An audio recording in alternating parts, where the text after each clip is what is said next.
Nothing like the first cup of dumpster juice in the morning.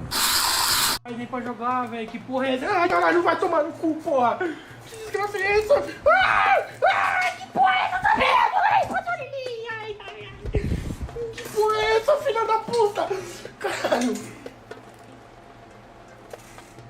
Mano, João, essa porra é um mutante. Vai tomar no cu. Morre, desgraça. Ué, chinelo, trago.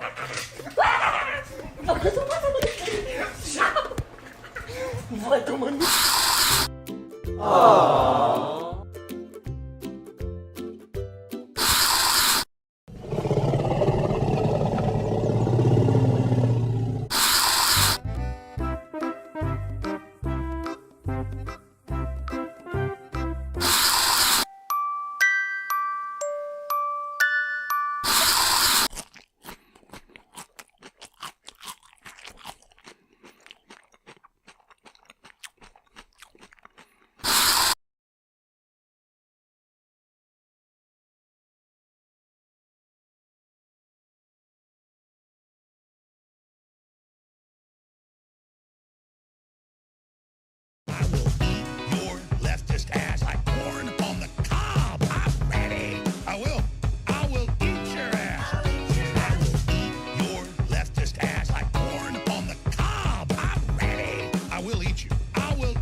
I will eat your leftist ass like corn on the cob. I'm ready.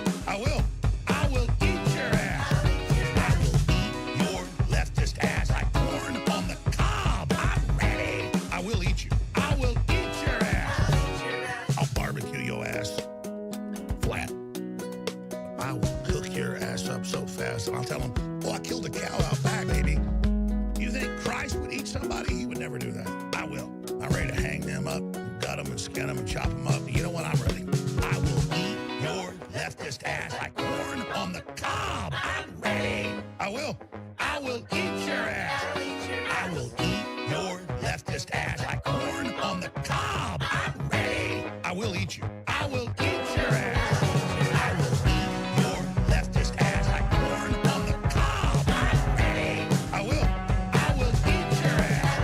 I will eat your leftist ass like corn on the cob. I'm ready. I will eat you. I will eat your ass. And that's why I want the globalists to know. I will eat your ass first. I swear to God, if it's the last thing I do, I'm going to get my hands around your throat.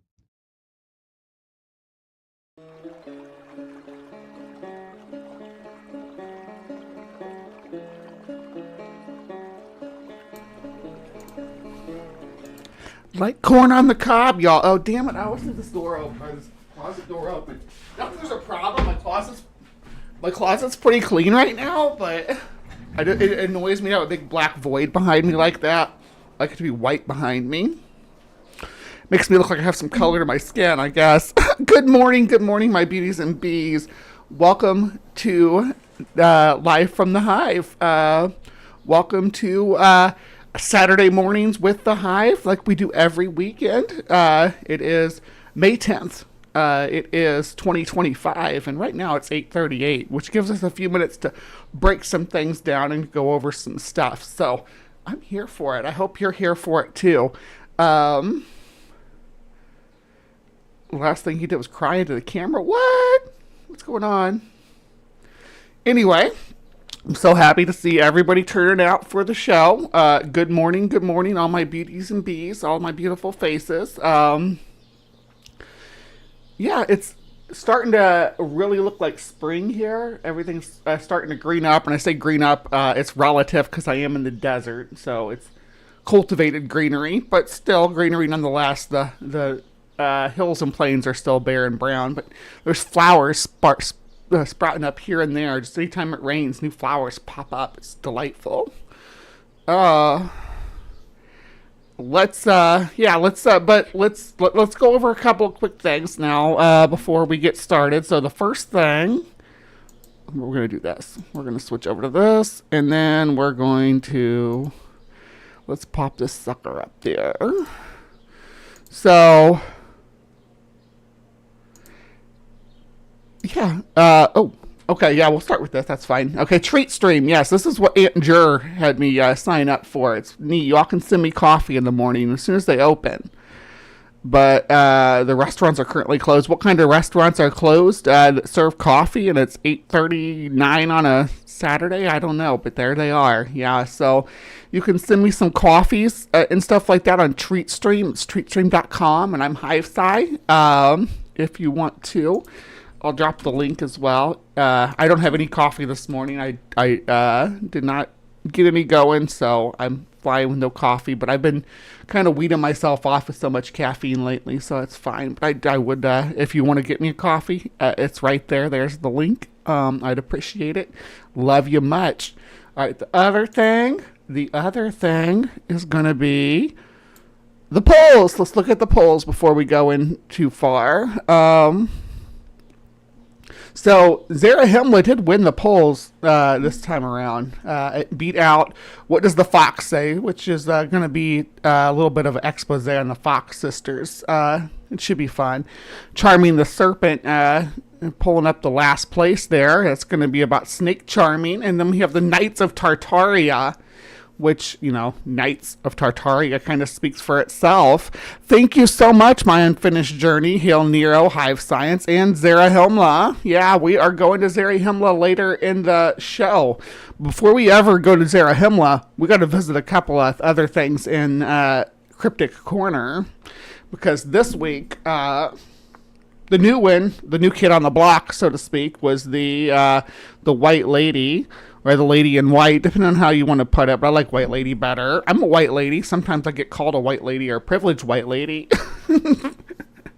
Oh, if they only knew. But it did pretty good on the polls. I actually have people like commenting that they wanted that one. We're going to do, eventually we'll do them all, of course. We got the Yeti coming up, pulling up last place here on this round. Yeti, of course, the Himalayan hairy hominid, the Beast of Busco, a giant snapping turtle from Indiana, Churubusco, Indiana. I've talked about it before on different channels, but I haven't talked about it here, so we're gonna. But the thing that won was the Nameless-Thing of Berkeley Square. What is the Nameless-Thing of Berkeley Square? We're gonna find out later on in the show. But before I do, I want to remind everybody that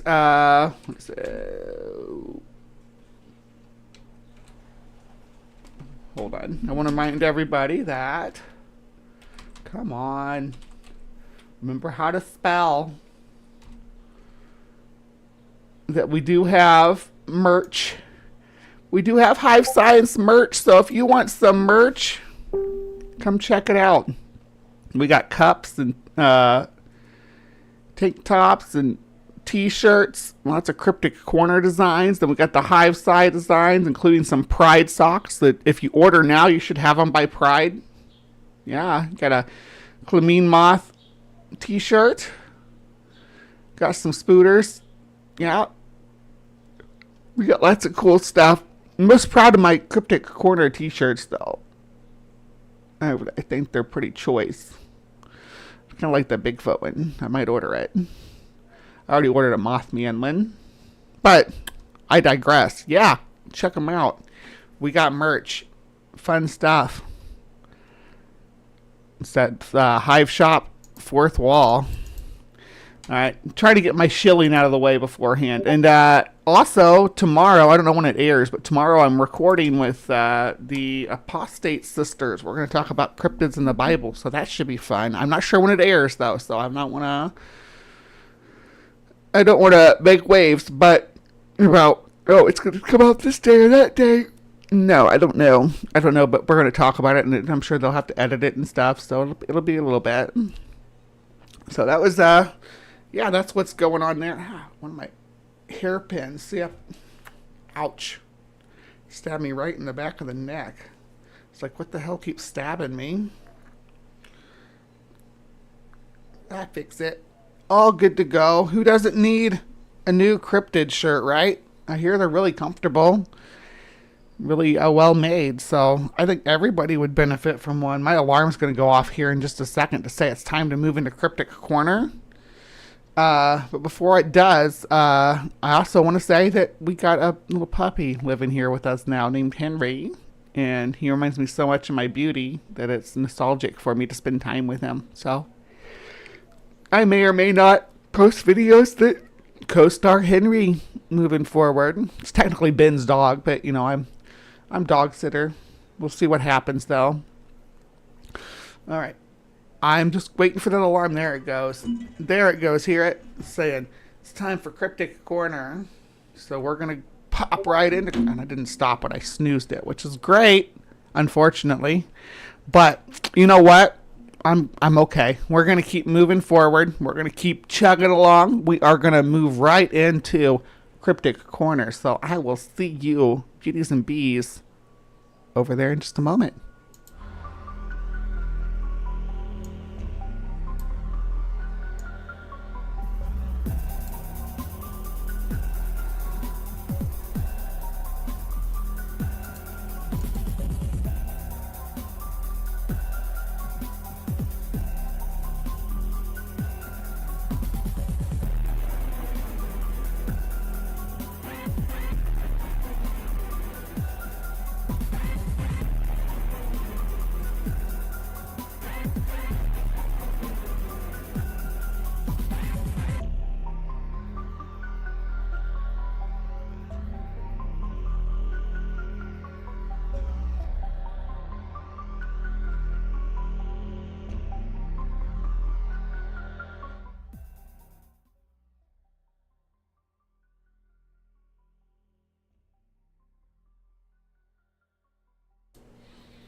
Hello, hello, my beauties and bees, and welcome once again to another installment of Cryptic Corner, where we explore the unexplained, the supernatural, the paranormal and hidden, the mysterious, the alien, the accursed, and the forbidden. I'm your host, Miss Bumblebee, and I am thrilled to bring you a terrifying haunting today. There's a couple ways that people say this. I believe the proper British way to say it is Berkeley Square. It looks like it's Berkeley, but it's Berkeley. And I don't know if any of you all are familiar with it. It's kind of a cryptid in a way. It's a tentacled thing, a nameless thing. But maybe we can come up with a name with it, or name for it today. Am I peeking? Is my microphone peeking? I'm going to pull it down just a little bit because it seemed like it was peaking. All right. So I thought a strange tale from the UK needed some high strangeness coverage. I think y'all will agree. So we're actually going to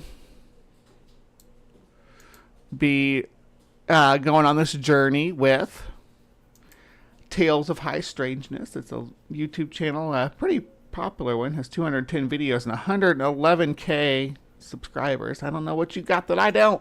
No, you probably have charisma that I lack.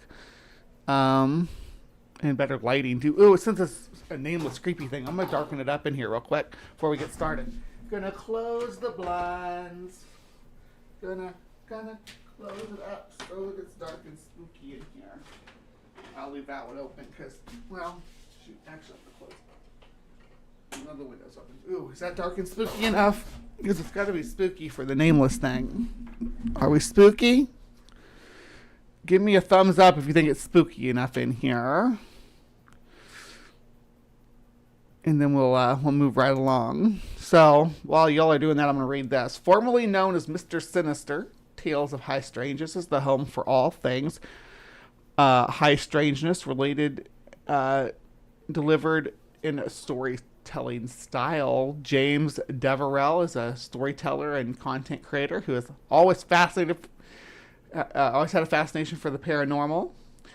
From ghosts to cryptid encounters, from UFO sightings to near-death experiences, all will be covered on this channel. I'm here for it. That's the kind of stuff I like to debunk. So We might lock horns there, James Deverell. I don't know if you believe this stuff or not, or you just like telling the stories, though, so I'm not going to assume anything. But you can see we like, you got forest whisperers and sea monsters, and we got Mothman. I love Mothman. We got some Flying Dutchman up in here. Wendigo. Double Wendigo and some skinwalkers. Yeah, so there's lots of cool stuff here. However, what we're focusing on is the nameless horror. Ooh, why does Jink Uger always have to be on my screen? I hate your face, Jank. You make me the whole thing with him and MTG was revolting, but I won't get into that right now. We're going to go into high strangeness and forget about the world's worries for a minute. Every house is like a book. The front door opens to reveal hundreds of pages of history. Maybe it's the entire history of a single family through generations. Or maybe it's dozens of different families connected only by those walls that give them a home for a handful of years. Sometimes it's the history of a business, how the audio is, too. a fabric, a school, or any other kind of place that made a mark in people's lives throughout history. However, there are very special cases when the front door of a house, very much like a book that shouldn't be seen by a mortal's eyes, should be kept closed, locked, restricted forever, if not destroyed. Things we ought not know, things we ought not see, things from beyond the veil, not meant for you and me. And burned until it is nothing but ashes. Such is the story of number 50 of Berkeley Square. This building in London has a story that is long, troubling, and oftentimes confusing. And the British guy says Berkeley, I'm going to say Berkeley. Even though it's spelled like Berkeley, which is the college in California. There are many versions of the story, many ways to deny its truth, and many reasons to fear that house. Regardless of minor changes here and there, everyone that talks about Berkeley Square can agree on one thing. The house is haunted. It might be the entire building, or just a room, the second floor, or the attic. Maybe it's haunted by a ghost, a monster, a creature from another dimension. A nameless thing. A nameless thing haunts this building. We'll get into it, though. There's lots of lore to this. Or something our minds aren't ready to understand. Who's to say what's the truth and what's impossible? After all, if ghosts are real, in a city as old as London where people have died in every possible corner throughout the centuries, Berkeley Square is as good a place to be haunted as any other. And if there are really creatures out there lurking in the shadows of our world and defying the laws of nature that we thought we knew, aren't the sewers of London, the shady streets, and the old houses like number 50 just the perfect place to find... Why would a sewer be perfect? If I was like an interdimensional traveling creature, the last place I'd want to go into is teleport into or go through a doorway into someone's fecal refuse. Sounds terrible. Sounds absolutely awful. The worst place. If I was going to travel to... if I was going to travel to London at this...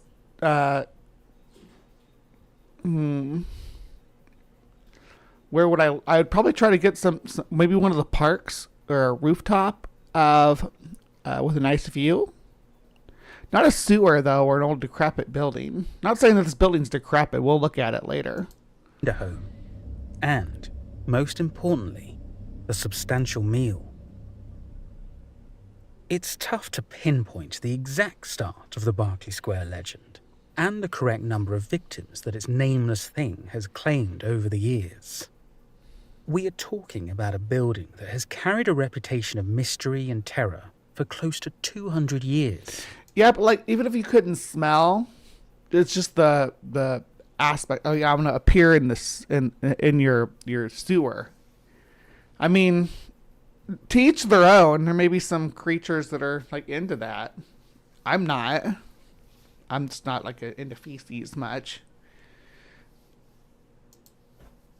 Still, the first remarkable case dates all the way back to the early 1840s, and to a man named Sir Robert Warboys. Now, Sir Robert Warboys was a skeptic. He was the type of man that walked with his head held high and without flinching at the promise of danger, at unsavory tales, or at dark hallways. But his courage couldn't last him forever. I'm sitting on him. One night, by pure chance, Sir Robert Warboys just happened to hear something about the sinister reputation of number 50 of Berkeley Square. That was the moment everything changed for him.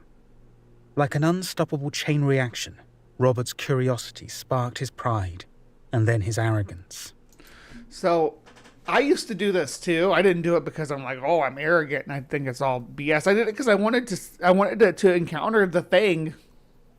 I wanted to meet the creature from beyond the veil, or the spirit of the deceased. I would go, like, if I heard about a place like this, I would go.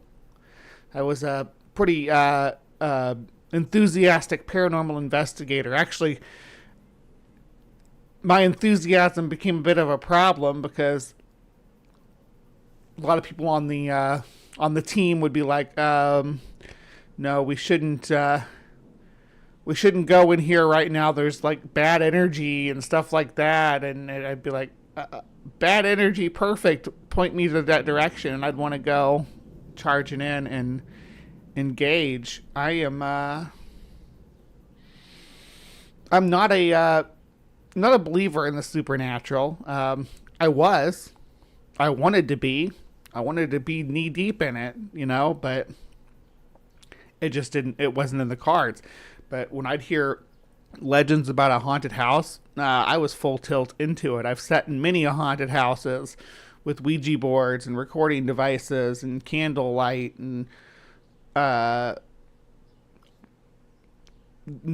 listened for knocks and creaks and felt for cold spots. I've done it all. I was a ghost hunter, and I never found any ghost. The result was that this man boldly took the dare to spend one night on the second floor of that infamous house in Berkeley Square. Hey, as Zebra. soon as Sir Robert Warboys arrived at the house. I'm calling you Zebra because we're using British pronunciations today. Hi, Zebra. And this is Berkeley. This place is Berkeley Square, not Berkeley. Berkeley. He was able to confirm that the legend wasn't just light-hearted comments from strangers in a bar. The actual owner of the house prevented him from staying in that room, and he said he avoided it himself as much as he could. In fact, that man didn't agree to let Warboys stay on the property until they agreed that the visitor should have a pistol with him, and promised to pull on a string that would ring a bell downstairs that would alert the landlord of any problem. When the agreement was made, Robert stayed upstairs, confident as ever, while the landlord reluctantly went back to his... Zebra Square is okay. Zebra Square.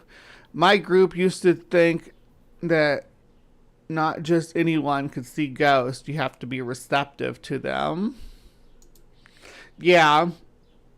There was that was a thing too, that only certain, and some people could see them, and some people could hear them, and some people could feel them different, depending on their individual perceptions.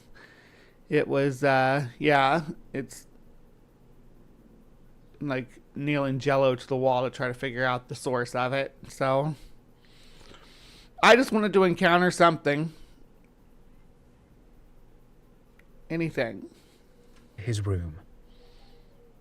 The suspense increased with every second, and time seemed to stretch abnormally slow, until the old landlord inevitably fell asleep. And that's when time stopped moving. When he awoke again, everything started happening too fast. In fact, tragedy struck all at once. Not even an hour had passed since the landlord left the visitor alone upstairs, but he was woken up by a frantic ringing of a bell. The landlord woke up groggily, trying to make sense of that violent sound. That's when he heard the gunshot. This shook him awake and sent him running out of his room and up. Like, if you're the landlord of this place, that's such a weird thing to, like, you can only stay in my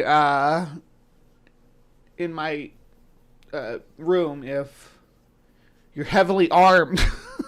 Like with a pistol. Well, not heavily armed, I guess. If you're armed, I would be like, no, you can only stay at my house if you're unarmed, because you're not going to commit suicide in my allegedly haunted room. It's just not going to be a thing I'm going to allow to happen. The stairs to check on the man staying in the haunted quarters, but it was too late. The landlord found Sir Robert Warboy's lifeless body contorted against one corner of the room, pressed so tightly to the wall as if he could have broken through and escaped his deadly fate. Warboy's rapidly cooling hands were clutching the pistol with inhuman strength, and it wouldn't be easy to pry the weapon from his dead fingers. But the most horrible part was his face. His face was deformed by an expression of utter and extreme fear.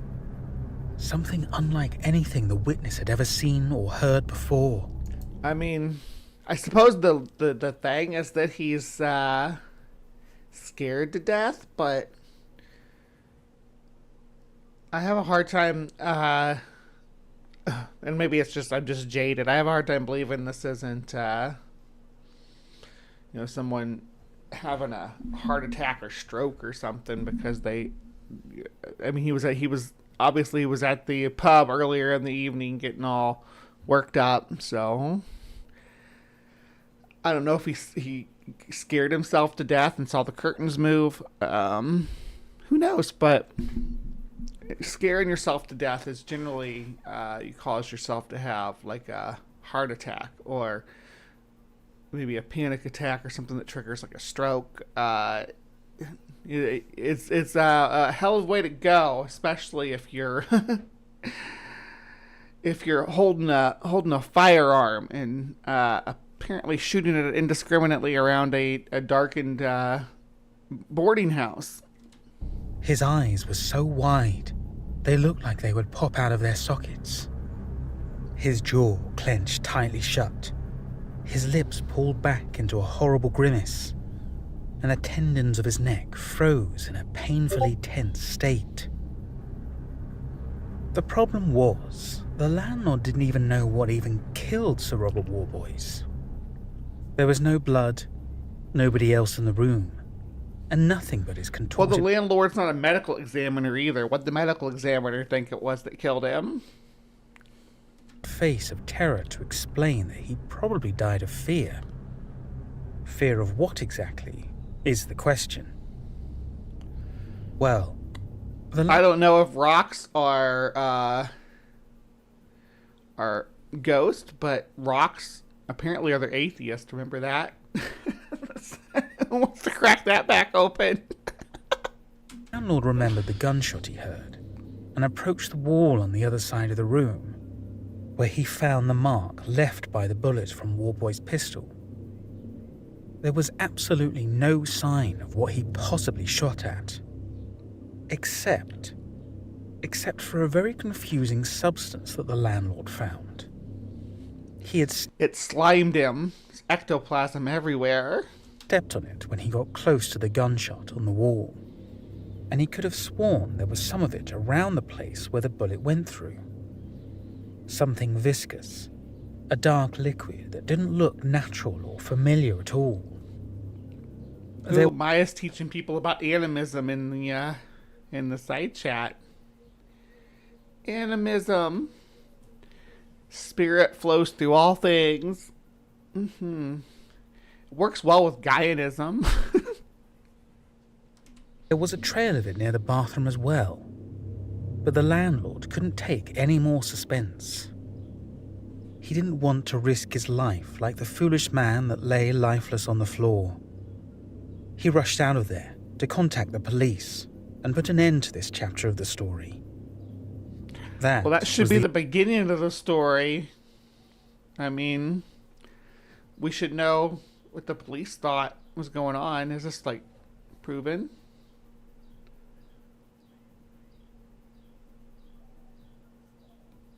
The end of Sir Robert Warboys, but only the beginning of house number 50 of Berkeley Square.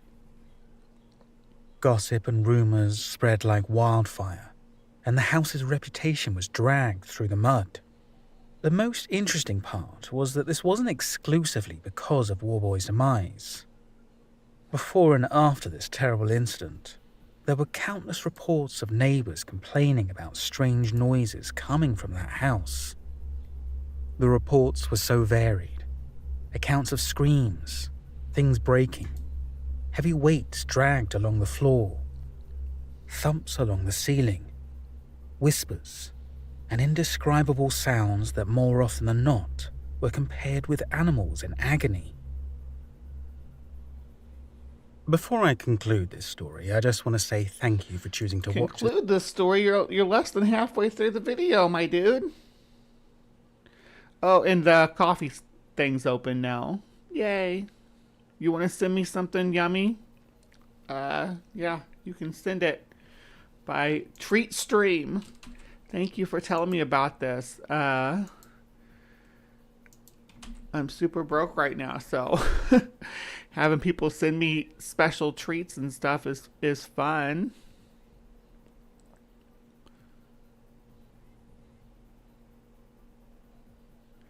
Yeah. Anyway, he's gonna do a quick this video, and I hope you subscribe to my channel. So those of you that are this story ad-free prior to my YouTube upload, and with exclusive to this channel, the next couple of researching hobby and go back to full-time storyteller and free, please head over. Yeah. The next unfortunate story that stands out in the long history of Berkeley Square is about two unlucky sailors that had no idea what kind of trap they were setting foot in. The date of the incident varies between 1843 and 1887, but they are often addressed as Robert Martin. That's a big old time period. That's like between between the 80s and now, right? It took place sometime between 1984 and 2025. I mean, come on now. And Edward Blunden. According to the legend, Robert and Edward walked along the streets of London one night, terribly drunk and without a penny to spend, finding a safe place to sleep. This, unfortunately, led them to the door of Berkeley Square, which, at that moment, was empty. Or at least without any actual person living in it. Who knew what other kind of presence could be found within its walls? The pair of sailors thought they had found the perfect place. Are you jealous of the size of the street of High Strangeness's street lamps? Maybe you should stop looking at everybody else's street lamps, Big Zebra, and focus on the street lamps you have at home. Right? We can all learn a lesson from this. We can all learn a lesson. 43 years, almost my whole life, says Ember. Mine too. Most of my life is captured within that little window. To spend the night, or at least somewhere free, not knowing the price they would have to pay for the risk they were about to take. They broke into the house as quietly. Oh, I'm such a poor folk that I'm like looking at this place like I could clean this up. I can make this livable. Look at these. I actually like these built-in shelves. I like this Victorian architecture. I'm scum that way, that I like Victorian architecture. I like handcrafted wooden built-in shelves and mantles and window sills and window seats and archways and pillars. I'm a sucker for it. It's hardwood floors. Especially slightly aged hardwood floors. Oh my god, you can feel a little bit of the texture on my feet. Love walking barefoot on a good hardwood floor. The plaster that they used to build them with, even. It's a weird thing to me. I don't know what it is about them. The high ceilings that make it like so expensive to heat. Anyway. It's possible. The years hadn't been kind to number 50 of Berkeley Square. It had always stood in questionable conditions. Nobody dared care too much about an allegedly haunted house. But the lack of a human presence meant that the inside of the house was full of trash, unexplainable puddles, and of course, one too many infestations such as rats and Oh my gosh, oh my cockroaches. gosh. Look at the trees. Yes, horsehair plaster. So, that house that I lived in for like the most of my adult life, I lived there for like 15 years or so. Was this, no, it wasn't 15 years. It was a long time. It's over a decade, but it's the longest I've ever lived anywhere as an adult by myself. Other than living at my parents' house. Anyway, it was this old plantation house that had been turned into a boarding house and apartments and then back into a house. And, but it had horsehair plaster. And when one of the kids or something fell into the wall, the hair fell out and they all freaked out that there was a dead body in the wall. And I actually wrote a song about it. About a ghost that haunts the old plantation house and she's hidden inside a wall because the way my kids reacted to that, it was inspiration, but it was just horsehair plaster, which we looked at and understood at the time, but they were pretty panicked about, oh my gosh, is there a dead body in there? Is there a body behind that wall? It was a fun experience, I guess. This led Robert and Edward to inspect the upper floor, and at the moment they misguidedly thought they were lucky, they found it empty, sufficiently clean, and apparently safe enough. They couldn't have been more wrong. The sailors, as they were starting to sober up, started noticing a strange feeling about the house. It felt unnaturally cold, not just abandoned, but a hated place. And, worst of all, the vibes. This place doesn't pass the vibe check. I could play the song for you. I have to go get a guitar, though. I don't have one in here right now. I did keep a guitar in here, but the puppy likes to chomp on things. So I've been keeping, like, everything out here. In my trash can is, like, up on my top of my desk over here. It's, like, up high. they didn't feel quite alone in that house. The windows were boarded up, and they couldn't tell how it would keep people from breaking in. Then why are those windows all bright like that? That's spooky in itself if they're boarded up. Ooh, where's the light coming from? If they were on the second floor. They didn't think it might have been to stop something from breaking out of the house. Despite the numerous bad omens, Robert and Edward were just too exhausted and drunk to leave the house and keep searching for a place to spend the night. They had a roof over their heads and a door closed behind them, and they felt safe enough to fall asleep right there on the floor. It was a very short-lived rest, though.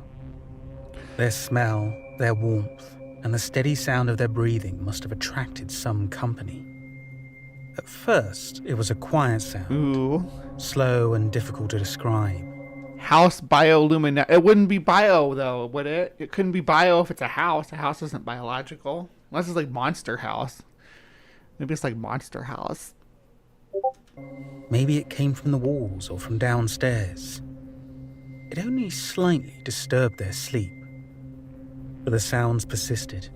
They grew louder, irregular. That sound was not the Nameless-Thing. It was bubbles moving in my throat because I just took a drink of this Dr. Pepper from last night. But it's about time to take my meds. And we'll take part in that as well. Stranger. Robert was the first one to wake up. Slowly at first, unsure of what even woke him from his slumber. Until he heard the door of the bathroom slowly creaking open. The sound chilled him to the bones. He had been so certain they were completely alone in the house. With the windows boarded up, there wasn't a chance it was a breeze. Didn't London have a bit of a rat problem at this time in history, though? I mean, we're talking the Victorian era, right? From, you said, between 1840s and 1880s.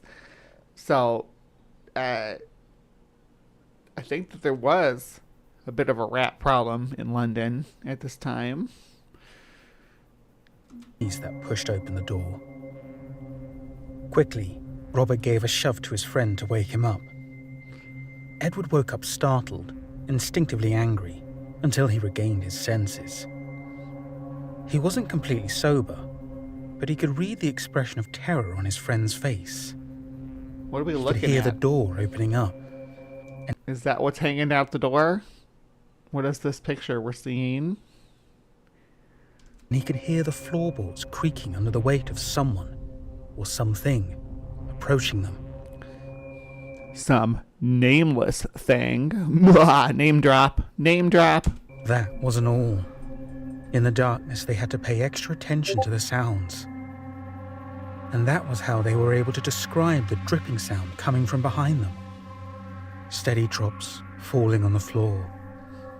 And then something even more unexpected. Those weren't footsteps approaching them. It was something slower, but also heavier. Like This a body. sounds very much like sleep paralysis to me, which I've dealt with before. The fact that two people are experiencing this is kind of interesting, but the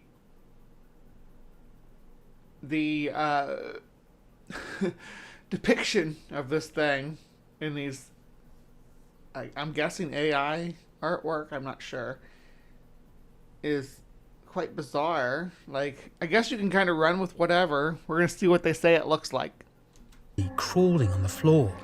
Ooh, and Ember, I would love to hear about the spooky houses that you've lived in. Yes, the house that I was talking about was it was in my town I grew up in. So my whole life it was allegedly haunted. I couldn't wait to move in there. That house is sort of what pushed me over the edge on things to say, hey, you know what? I don't believe in any of this supernatural stuff anymore. Living there and not experiencing anything. If I fall asleep on my back, I experience sleep paralysis. Hey, Ryan. Glad you're here. But not just a regular body. They could only picture someone completely drenched in water, just soaked from head to toe, dragging their soggy clothes along a puddle they made on the floor. Well, at least at that moment they chose to believe it was a person. The sailors had no idea what to do or how to react. They waited for just another second to see what would happen. Has anybody considered offering the Nameless-Thing a towel? I think it's just looking for a towel. Just when Edward opened his mouth to whisper an idea to his friend, whatever he was about to say was interrupted by a piercing loud scream ripping from his throat. Robert couldn't help but scream too and pull away from his friend. He couldn't see anything, and he didn't know why Edward was screaming. But then he saw the way that, without Edward willingly moving a muscle, he was yanked backward a full foot towards the door. He continued to scream, and he tried to fight it. But an unknown force had caught him and was dragging him backward. Invisible tentacles from the Nameless-Thing, no doubt. Robert tried to help. He swore he tried to help.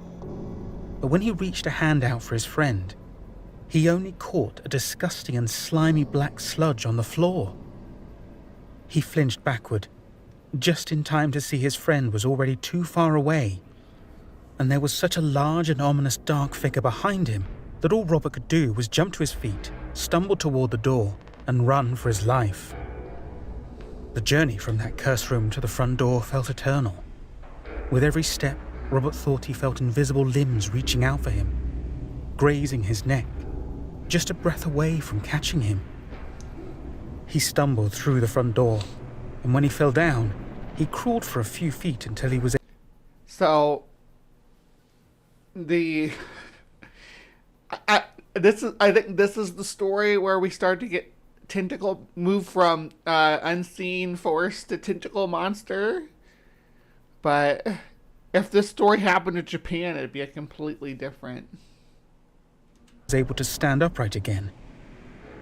He ran down the street like a madman, unsure of what to do or where to go.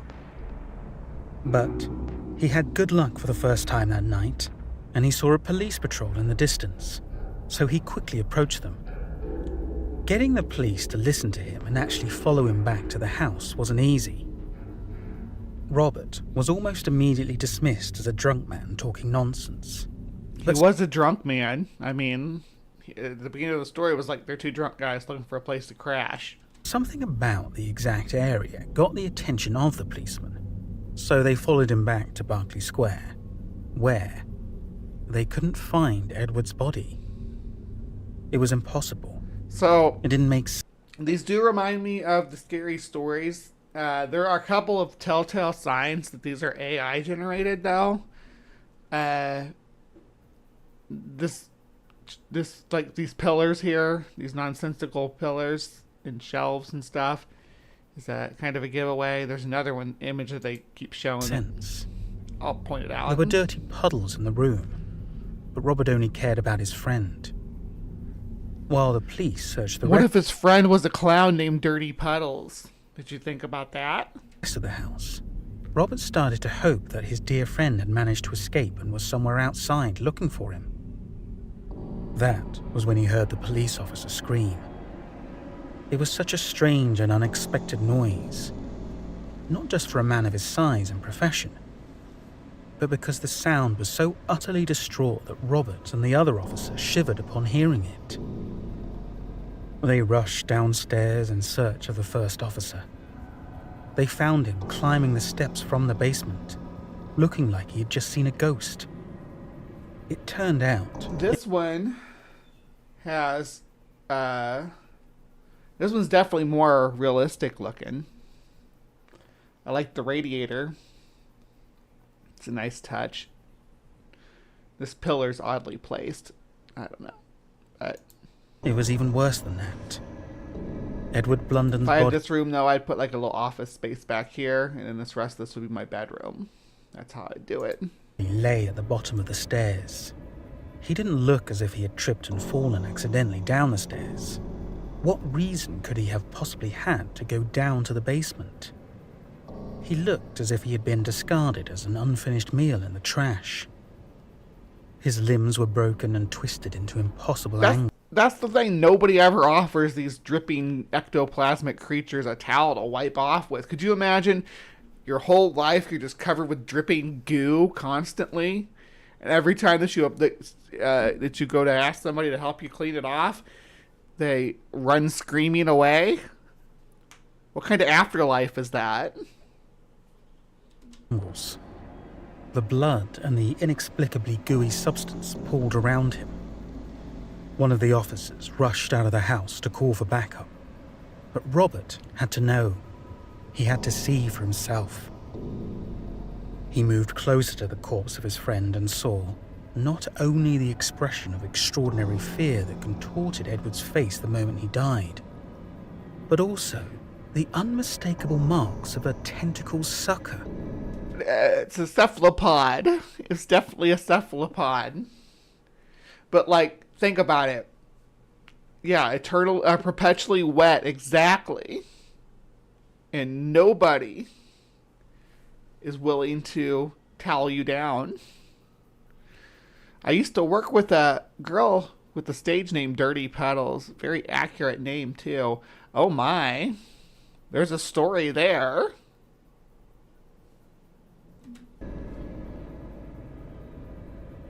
Now this Another is like a infamous death in the number... That's a legit illustration right there. 50 of Berkeley Square. The rumours about the house's condition did nothing but increase. The mystery surrounding the house was a tangled web where the truth evaded everyone.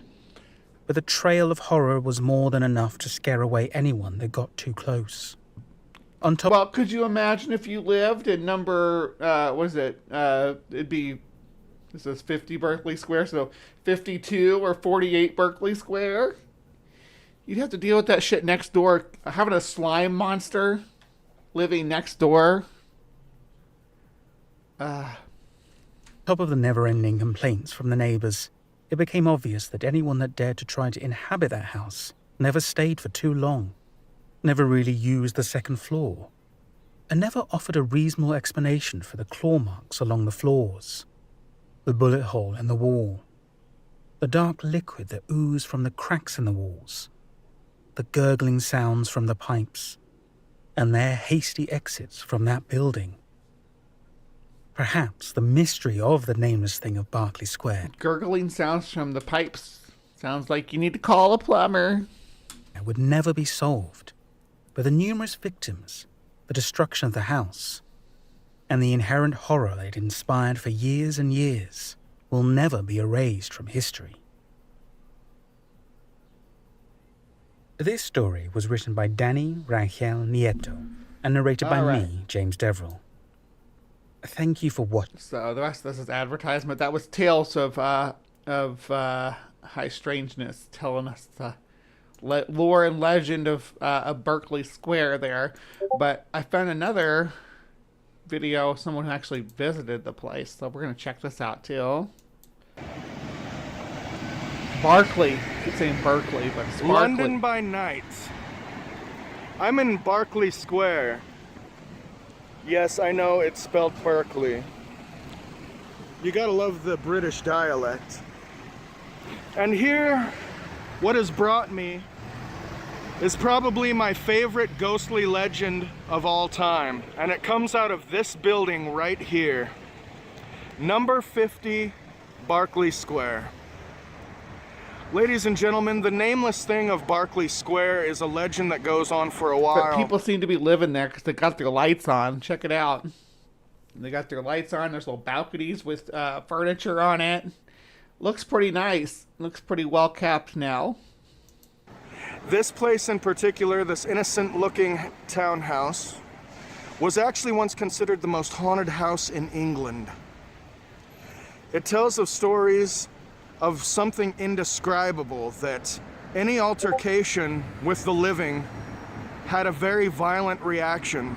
Some of them went mad, such as a maid that was found after her desperate scream. She died several days later, still in a state of delirium. Another story is about a young man who wanted to tempt the spirits because he did not believe in them. He stayed upstairs with a revolver. That's War Boys he's talking about there. The people downstairs awaited his call if he needed them. And he did give the call.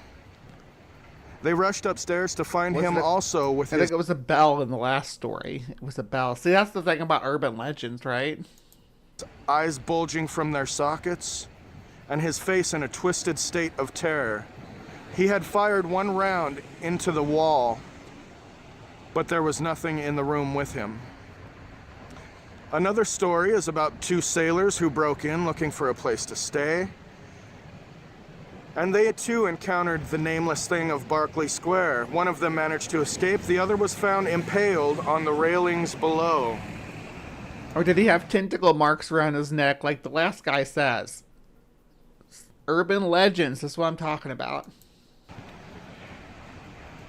This is a surreal moment for me. It goes back to a book that my father had me read to him as a deal that I could rent any movie I wanted. As long as I read to him from the book, the scariest places in the world, then I could rent movies. And this one has stuck with me for a very, very long time. That's a good point. Maybe someone just figured out he needed a towel and he was able to pass on, move over. What do they call it? It's that's the unfinished business, right? To need a towel. I'm gonna have to pay a daytime visit to get you some better shots, and perhaps knock on the door to see if I can get inside to see the haunted room, this cursed room that seems to be the epicenter for a lot of these strange legends. Look to see if he actually did get to go inside. I'm Jay Bradstreet. I'm in London, England, close to Mayfair in Westminster. And this is Shadow Travels bringing you the Nameless-Thing of Berkeley Square. All right, so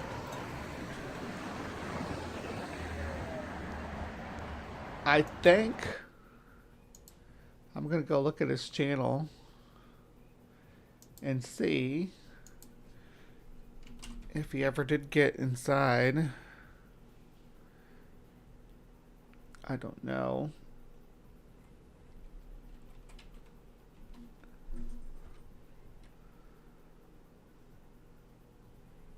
That's the one we just watched. Doesn't look like he ever did get to go inside or ever went back. This was 3 years ago. Yeah. But interesting nonetheless. This was actually ended up being a lot shorter than I thought it was going to be, which is good because we got a whole ton of Zarahemla stuff to do. But yeah, we'll call this one here. That was the Nameless-Thing of Berkeley Square for today's Cryptic Corner. If you could pick the name for the Nameless-Thing, what would you pick? What do you think was happening here? This is just urban legends and ghost stories. And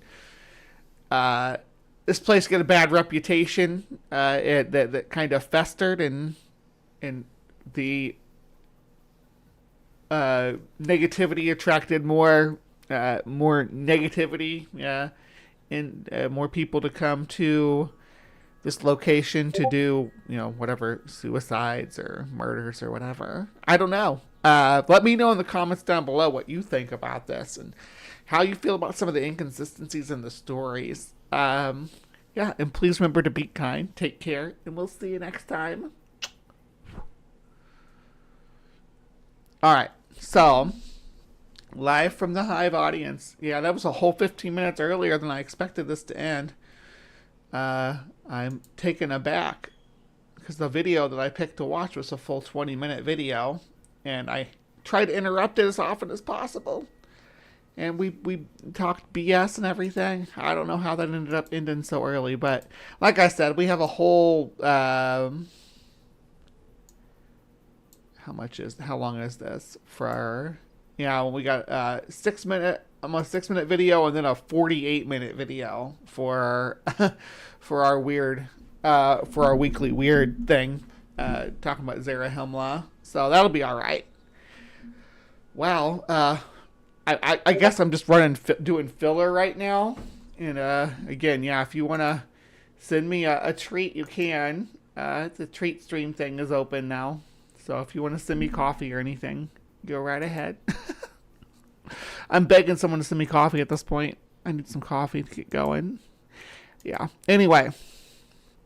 So yeah, let's before I move out of Cryptic Corner completely, let me say that we will so next week we're going to have Yeti, the Beast of Busco, and the White Lady on the list.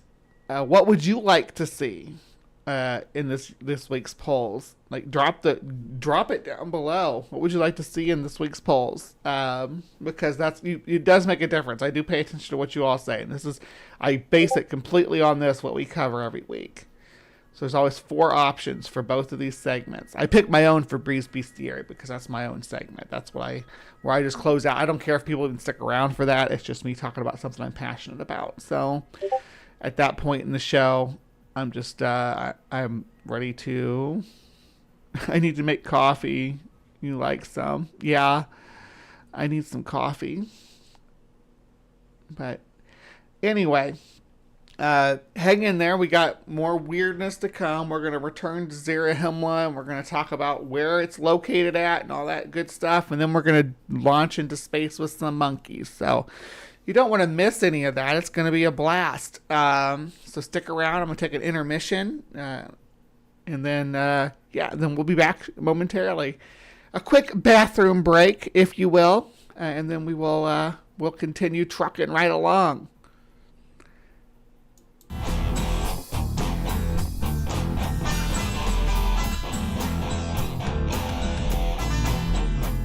evolutionary arms race. So that's where you get run into a lot of problems with people misunderstanding evolution, because they're like, oh, this animal hasn't changed for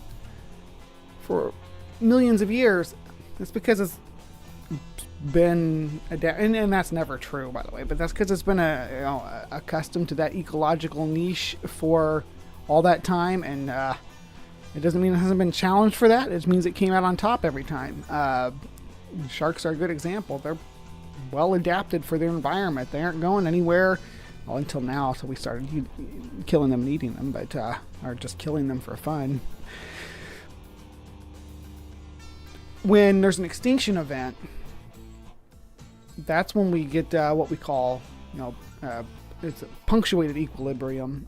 Otherwise, you experience gradualism. But when the extinction event happens, whether it's disease-driven or natural disaster, whatever, all the life forms die out, it creates basically a niche vacuum where new forms of life get to try their hands at things that their ancestors weren't able to do before because of the competition. Animals move into these more specialized niches, though, makes them more susceptible to extinction events, or obviously we're in the middle of the Anthropocene right now, where we're the extinction event, and the specialized animals are the first ones going, especially the large ones. That's one of the most specialized niches you can be in, is a large browser or a large grazer. Especially large browsers, though, because they tend to be more of a K strategist in their reproductive methodology. Speaking of, would you guys like me to talk about R strategy and K strategy? I might be able to get some friends together and maybe do a little talk about that.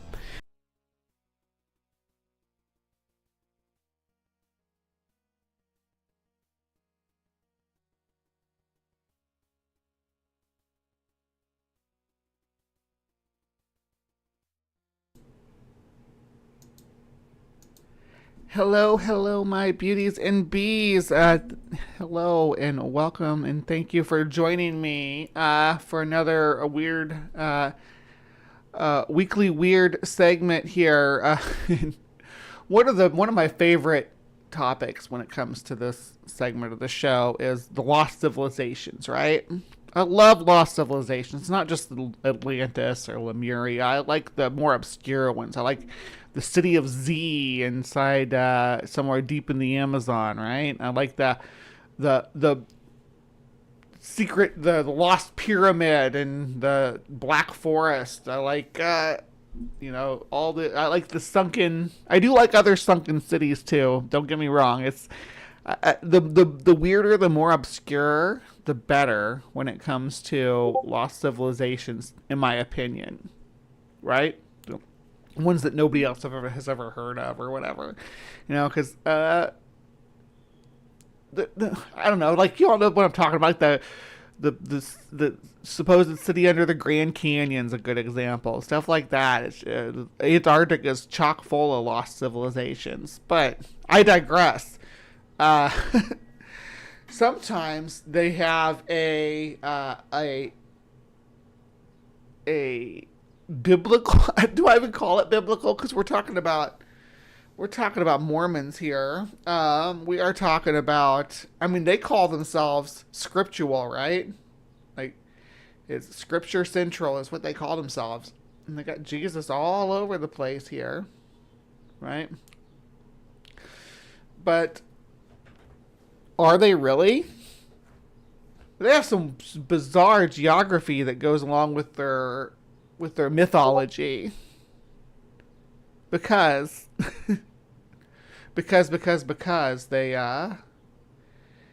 they found the plates in the New World, so they had to spin it that this was a new world development.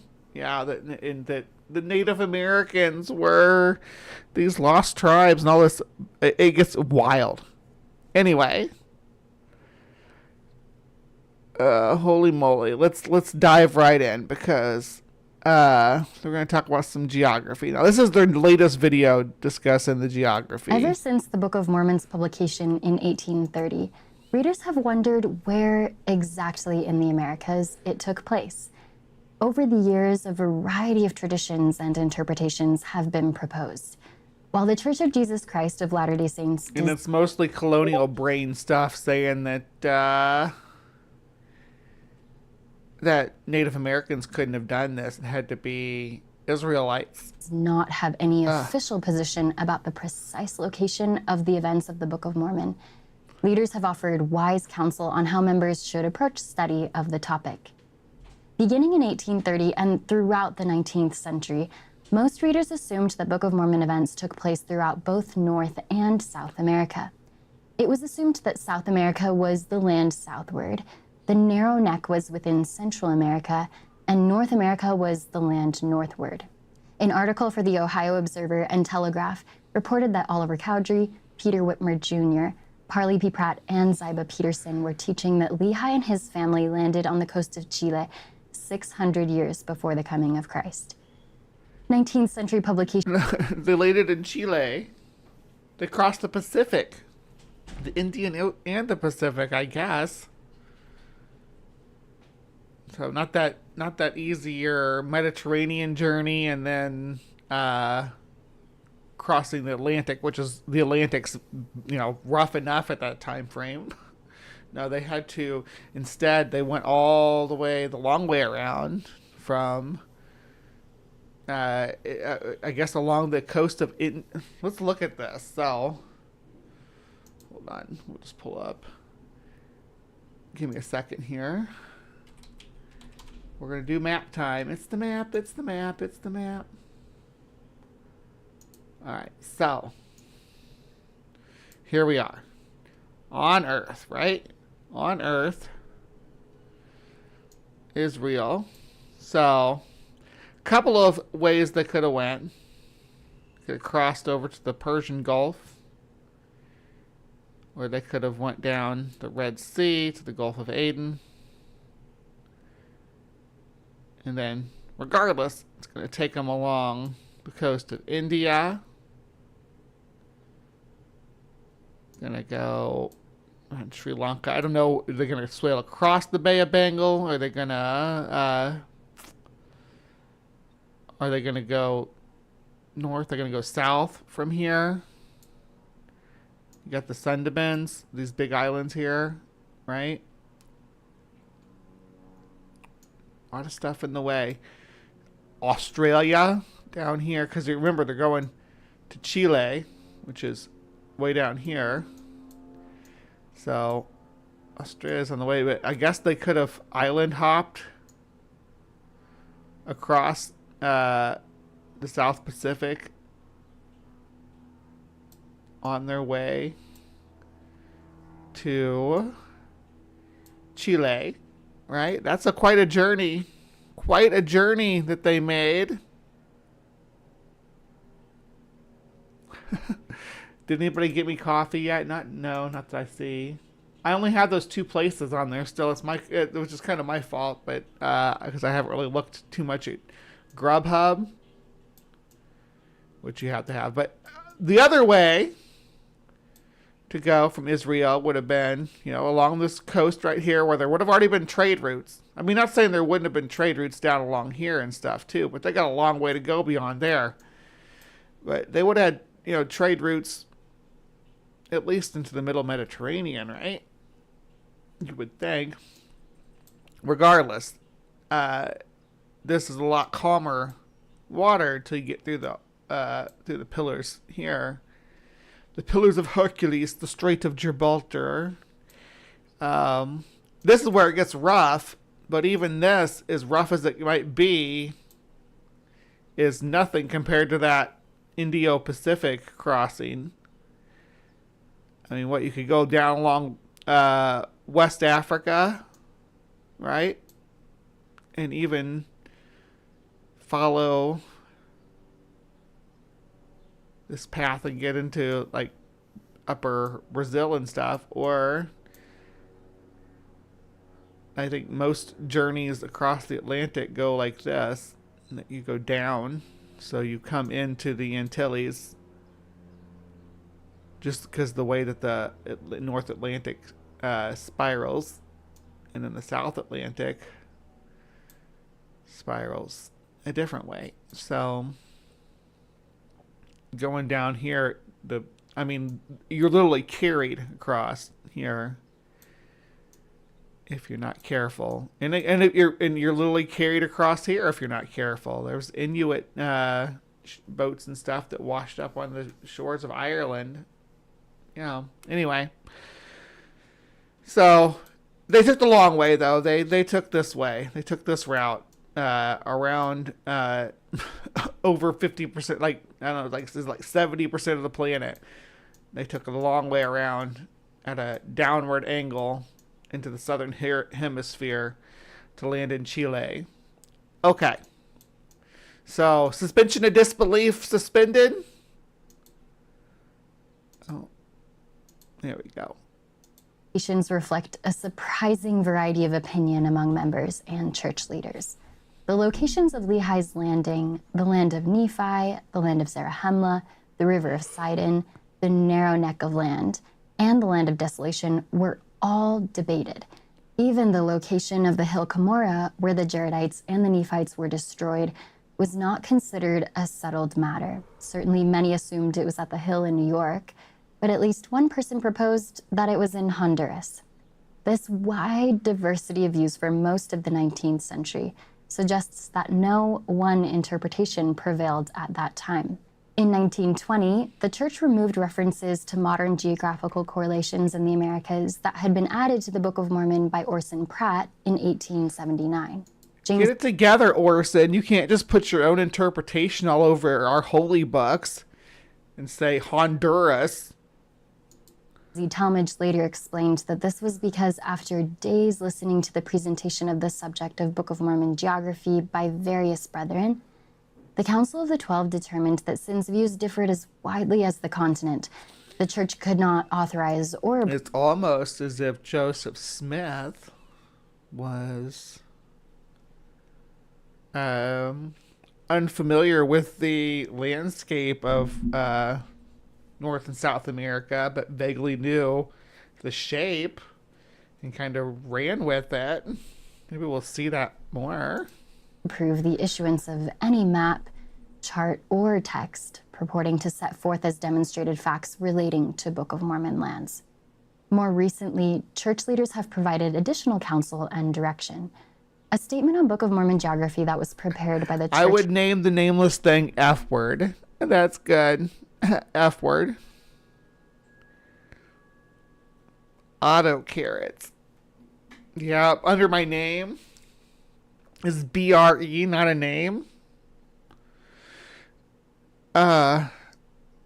Someone at work calls me Brianna. Says it's the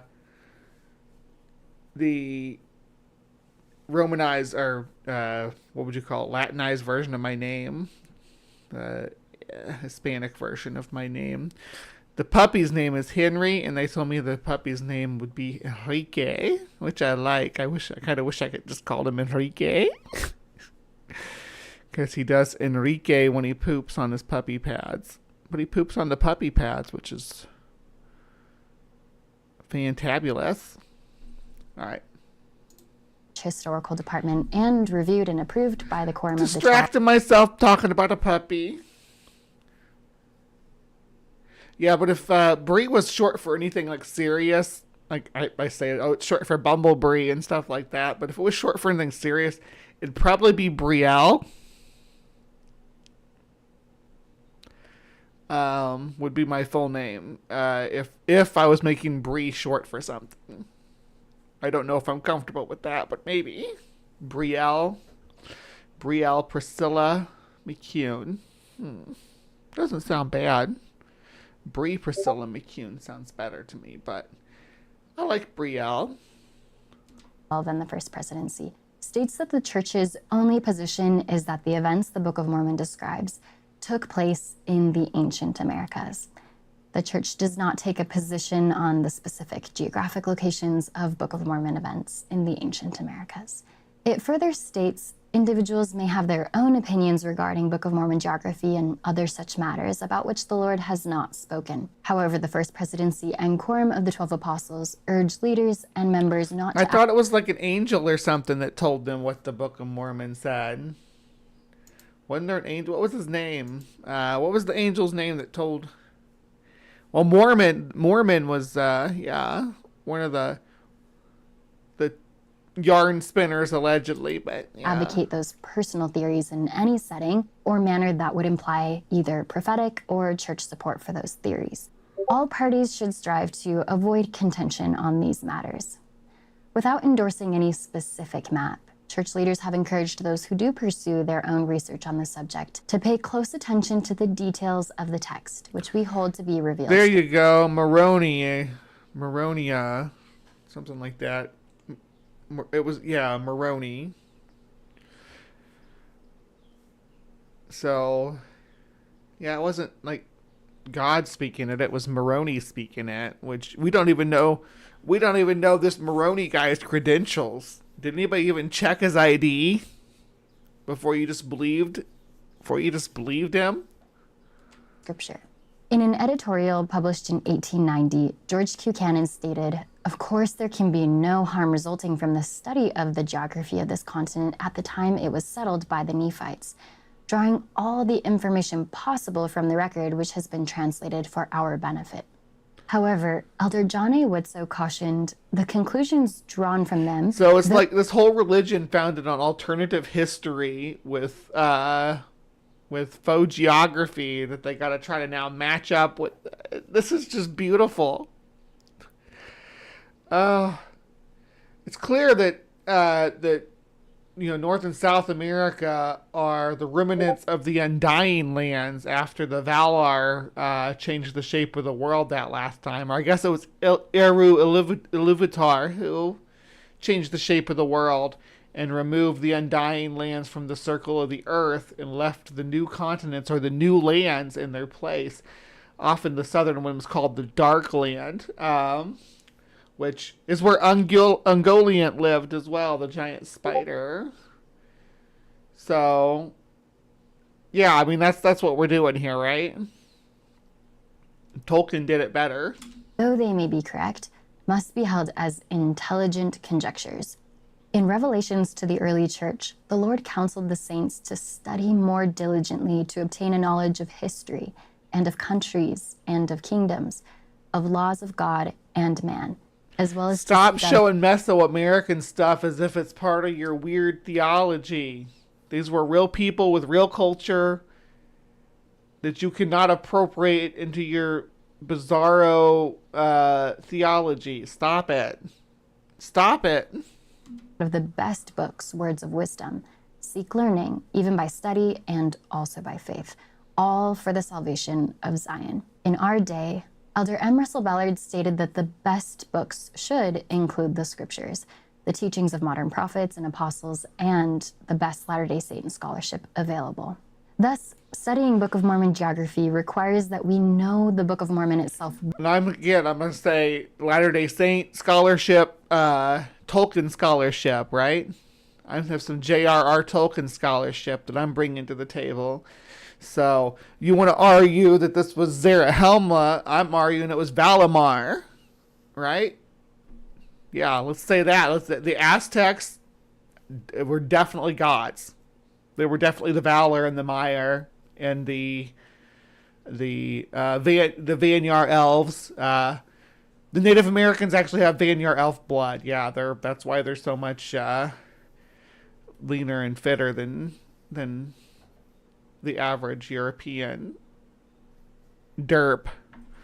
Let's have this nonsense. And that's what they do. They're literally like, oh yeah, the Native Americans are these other people, Nephites, I think they say they are.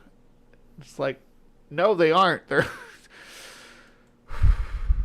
people from they're descendant from people of the steppes of Northeast Asia. Well, and understand what it has to say about the subject. As we seek to better understand the Book of Mormon along with its geography, it is important to avoid placing issues of personal opinion and interpretation above gospel teachings. Mormon once lamented that at one point the Nephite members of the church began to be scornful one towards another, and they began to persecute those that did not believe according to their own will and pleasure. Whether our differences relate to politics, Book of Mormon geography, or other issues, we should never encourage a spirit of animosity towards those with whom we disagree or those who may not be persuaded by our own opinions. As saints, we can disagree respectfully without disparaging others or be. Isn't it great how they call themselves saints? No, they're not humble at all. Like, as saints, we do this. As saints, we do that. I hear the magic underwear is scratchy. Becoming angry or cynical. Diligent study, accompanied by humility and anchored in faith that the Book of Mormon is true, is key to further knowledge and understanding of Book of Mormon geography and other scriptural subjects. I do like the red with the pearl earrings. That looks fabulous, and the pigtails are cute. I don't know. I'm not going to shame her appearance.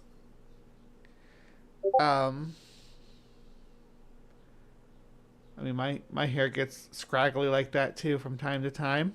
Like it might be right now. I don't know. Let me see. Boop. Is my hair scraggly? A little bit. I just kind of pinned it all up this morning. I was like, whatever. So, yeah. If you'd like to read the full No I article, click on the link in the description below. But this is the short one. This is the 5-minute one. Keep that in mind because they have an older video that I found while looking at this video. I mean, to be blunt with you, this channel is Scripture Central, has a lot of chapters on Zarahemla. A lot of them. But not all of them are about the geography, and I'm interested in the geography. So that's where we went. We're actually going to watch this one right here with these smiling chaps on the green screen, not being used for green screen. I don't know why. Oh, okay. They do eventually. Okay. Yeah. All right. Let's give them the floor and hope they don't bore us to death. Gentlemen. Today we're doing a special episode on Book of Mormon geography. We're doing something a little bit different. You can see behind us, we got a green screen. Oh, they acknowledge we'll be spending time with maps that help you to better understand. I love maps. Am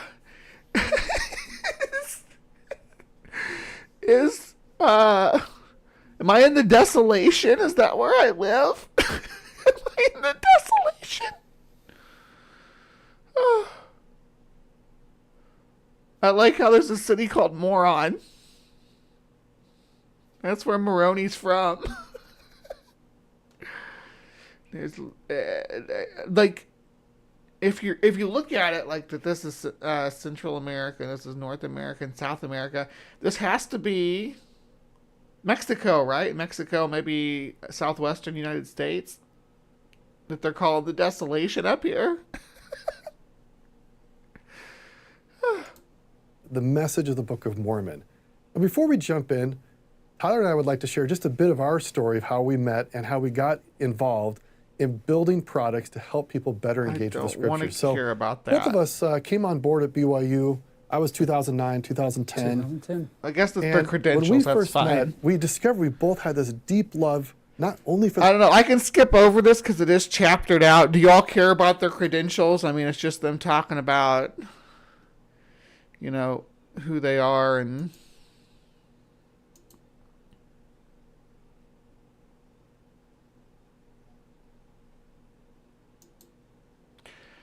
I think we'll just move past that. There's like 48 minutes of this to go, so... Okay. Although we do have a full hour to fill now, so I'm good with that as well, because the Space Monkey segment's only going to be 15 minutes like usual for the bestiary, so 15 minutes to a half an hour, something like that. Maybe not even that long. Let's dive in. The very first thing I need to make really clear is, what is an internal map? versus what is a geographical model. Oh, yes. Yes. They're doing it. They're doing it. Bonk. Land of the... So, in this map, they're calling the...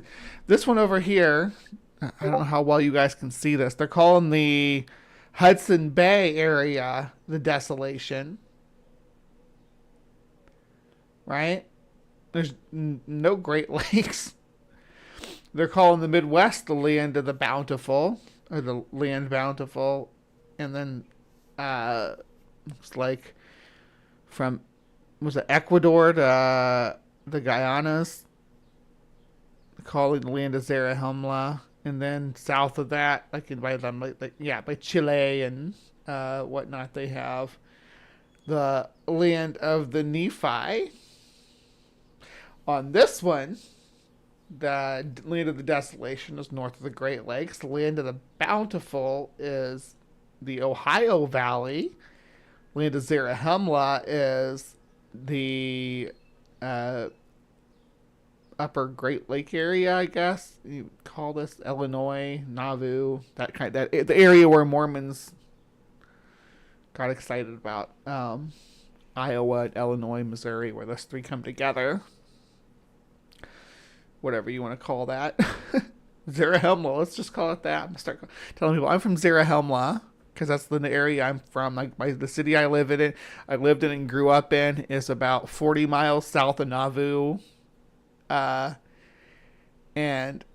that Nauvoo, Illinois, that's where the Mormon church has its roots after the Joseph Smith, the con man, led his people out west, and then they went on west to Salt Lake City after a lot of stuff happened. There's a whole history there to it that maybe we'll cover someday. I'm not covering it now, but that's why they want this area to be Zarahemla, and they'll say, oh, it's on the banks of the Mississippi somewhere. And you got another map here that's like, oh, it's all Mesoamerica, right? It's all, Aztec, Mayan, Toltec kind of stuff. And they'll have the Land of Desolation up here in Mexico. Land of the Bountiful, like in South Mexico. Land of Zarahemla and was like Belize. Probably considering Guatemala part of that too. The Land of the Nephi as like down here, like Panama, maybe. Anyway, yeah, and then different interpretations of where this could be. This is like an early Tolkien map here. How the book describes it, I guess. That's external in nature. Internal versus external. An internal map doesn't look... Yeah, okay. So, land northward, desolation, narrow neck of land, the Sidon River, wilderness of Hermounts. There's Moroni on this map. The Nephi are down here. Get archaeology, anthropology, artifacts, ruins, linguistic studies, DNA studies, political elements. It simply looks at what does the Book of Mormon itself say about the locations that are mentioned inside of the book. So an internal map says you've got 531 pages in the Book of Mormon. You've got over 550 specific geographic references mentioned in the book. You've got multiple migrations and multiple movements of people. An internal map is inside.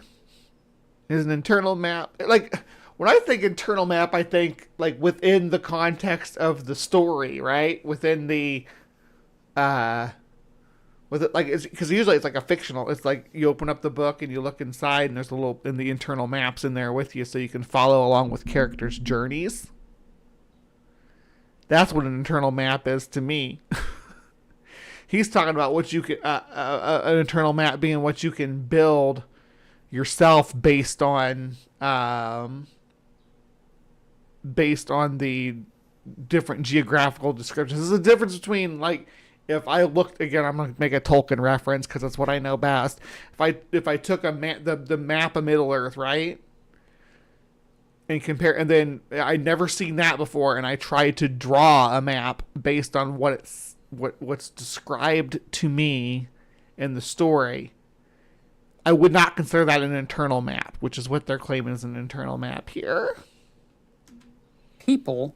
So what an internal map does is it says, how could I put together a relational comparison type map based on just what the book says, not based on what commentators or other scholars outside of the book, but just stick with what does the book say.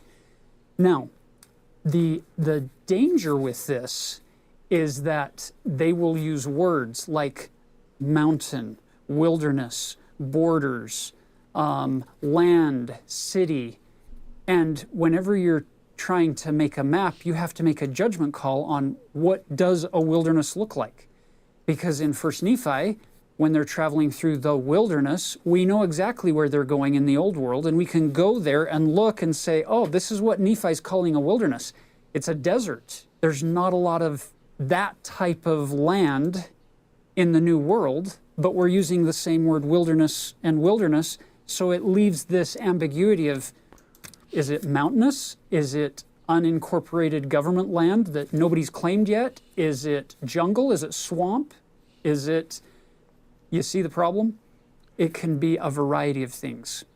Yeah, because you use vague terms like wilderness, you don't have to commit to anything. So when we make this map, an internal map, there are going to be some judgments that are or some conclusions that are drawn that may be totally off because we didn't understand what Mormon or Moroni meant when they wrote what they wrote in the book.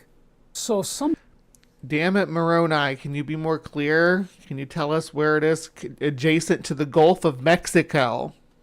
It's very important that we use the Gulf of Mexico as a routing point because it's been consistently called the Gulf of Mexico as long as people have been visiting the Gulf of Mexico in the New World. So if Moroni could just tell us where everything is adjacent to the Gulf of Mexico, then we might be able to decide where all these locations are compared to real life, real world physical locations. People might wonder, why even do this in the first place? Why do an internal map? Why not just skip geography, since the main point of the book isn't geography? It's another testament of Jesus Christ. So why do that? Having taught it's weird to say that when geography is so important to both the Old and New Testament. Like, for all the events that happen in there, there's geographical locations that make a difference to the way the gospel's interpreted and where and what holy locations people visit in the Fertile Crescent as their holy land, right? Religious education for over 2 decades now. I've noticed a pattern with my students that there are some sticking points. That's me right now listening to you talk about this. There are some pain points when it comes to reading and understanding and engaging with the Book of Mormon. And they're pretty predictable after a while. You notice that many students struggle when we get into the Isaiah chapters. They struggle when we start talking about the various plates in the Book of Mormon. They struggle, but yeah. I wonder why. Why do people struggle with the golden plates? Why is that such a struggle for people? Struggle. Not all of them, but it's a general pattern that many of them struggle when it comes to describing the geography and getting an image in their mind of what's going on. They struggle when the book starts talking about the house of Israel and the Abrahamic covenant, and they start to feel a little... I know about Deseretta too, or Deseret, I guess, yeah. Sometimes something Hive related. The Mormons wanted to call Utah Deseret, which is a word in the Book of Mormon that supposedly means honeybee. The current state flag of Utah has a beehive on it because of this. Yeah, they had a lot of political influence in Utah because there wasn't a lot of competition for political influence in Utah. But I actually do like that name, Deseret. It's pretty. I would be cool to say you lived in Deseret, but distant from it because they're confused. Human beings traditionally don't like feeling confused. They don't like feeling ignorant or feeling like they don't understand what's going on. And it can actually create feelings of distance between them and the text when they open it up and say, well, I don't know what this is saying. And so consequently, they will end up just breezing over the words because they're supposed to read from the Book of Mormon, right? If we can start to minimize those pain points and give resources to help people say, oh, wait a minute, I get this Isaiah passage, or I understand this Abrahamic covenant element here. But do you think you're doing that, or you just making more confusion by saying, hey, you know what, don't worry about where this place is? Because I think it's important to understand where locations are, and we're going to get into it. I'm going to speed him up a little bit, though, because he talks kind of slow. What do you think? We'll do 1.25 speed right now. Or, I can see in my head now what's going on with the geography that's being mentioned. Up 1.5. All of a sudden, they will engage at a deeper level with the text. Not so they gain a testimony of the geography, but so that they feel a greater connection to these real people in real settings with real problems going on around them. And in so engaging, they will. Was that from some of the Mormon movies? I know that there's Mormon movies. Our minor league baseball team is also called the Salt Lake Bees. The Deseret News. I know that because, is it Owen? Yeah, Telltale, I think, had some things he shared from there before. Pay more attention to what they're reading and feel less confused, and all of a sudden principles of the gospel will begin to become clearer to them, and they will be able to find the attributes and the characteristics of Christ dealing with these people more clearly, and consequently, they'll be more equipped to be able to see God dealing with them in their own life today better. That's why I started this journey 9 years ago at BYU of developing this internal map. What you're looking at right here, this is version number 42. In other words, this is an iterative process because I started with a really simple one, version 1, and then teaching, noticed, oh wait, that can't be there, so I moved some things and saved it as version 2, and then I saved some other things, and before you know it, then I hired a really gifted student. I have to thank Josh Cotton for the look and the feel of what you see here. He was a brilliant illustration student who created this particular look, and then I've modified and moved things around. So, let's see, you got the wilderness of Hermounts as mountain, is the Andes Mountains, I guess. You think if someone saw the Andes Mountains, they'd have been like, oh, them some mountains. They would just call it a wilderness. But if anything was to be called a wilderness, it'd be the Amazon. But you got Zarahemla, the metropolis of your narrative, right in the middle of the Amazon. And these mountains over here, are these the Brazilian highlands? I wish I could put this side by side with the geography. Yeah, let's see. Do we still have the map up over here? We do. Okay. So, it's putting like Zarahemla right there. And this is the wilderness. It's like Peru and stuff.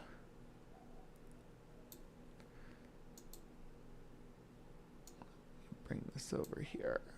All right, so let's compare.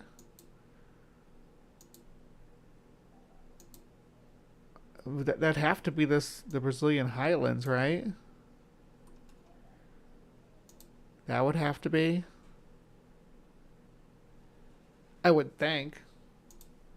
Based on multiple passes through the Book of Mormon since then. Hence, version 42.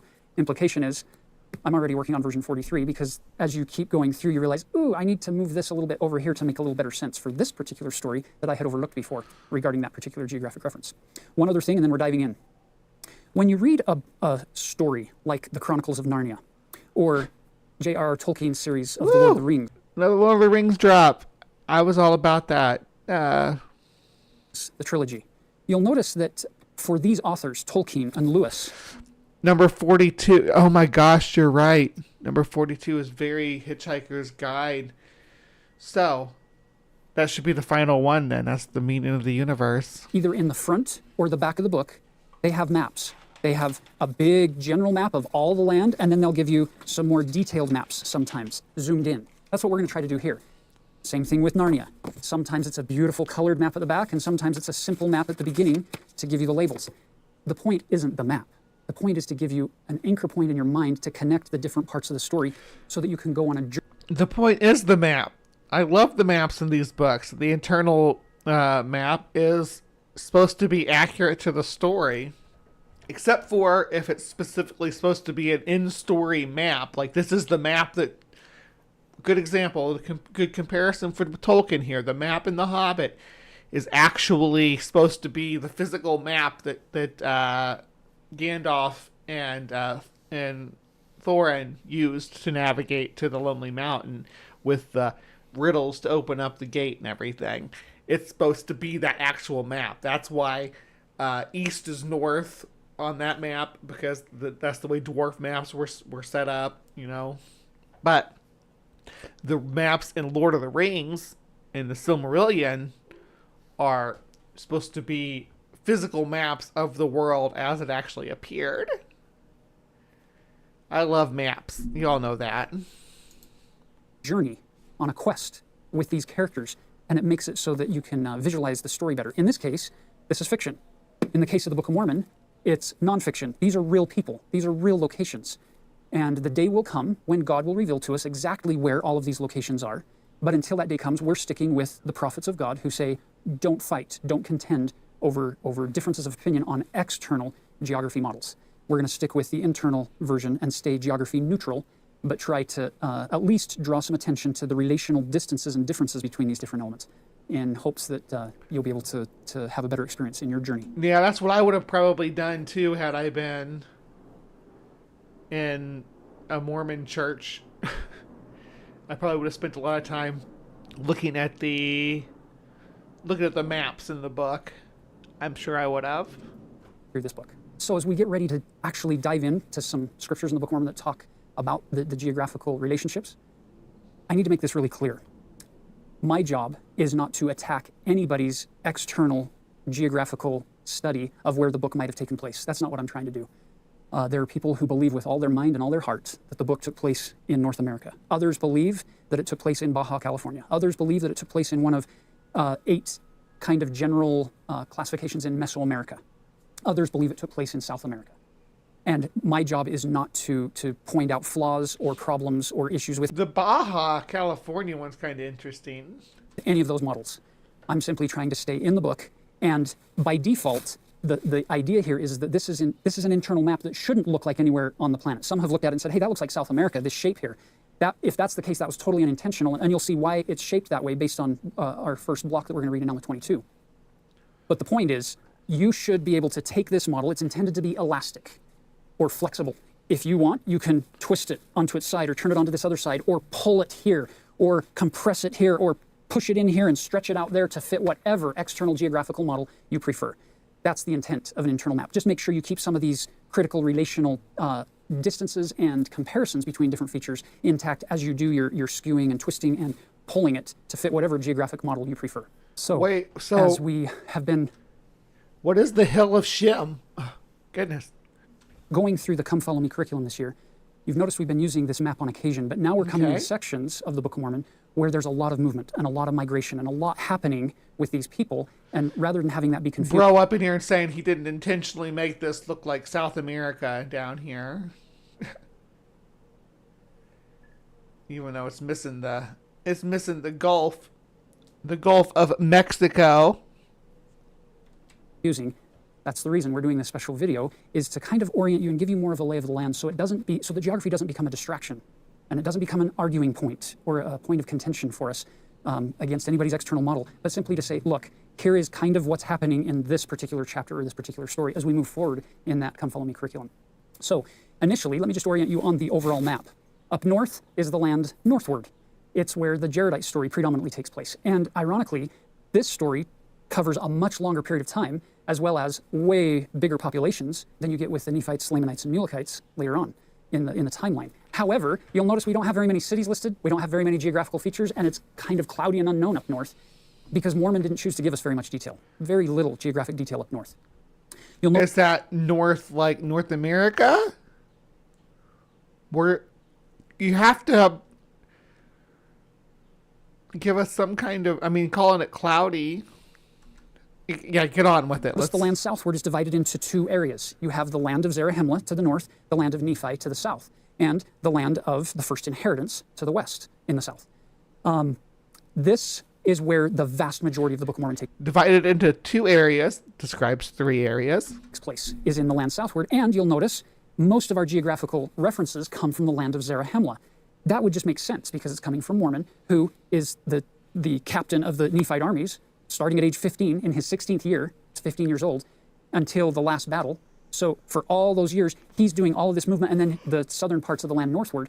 Consequently, he's giving you a lot more detail and detailed descriptions of geographical references in the land of Zarahemla. Now, having said that, as you look into the south, is the land Zarahemla? of Nephi, we want to know where it is, dude.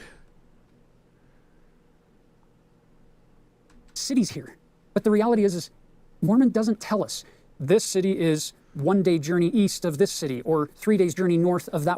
He doesn't give us any of that detail, which is interesting. You would kind of expect that. It seems that Mormon hasn't spent much time in the land of Nephi. Especially if he was a soldier leading armies. Like, if you look at their travel logs of any armies, they keep track of how many.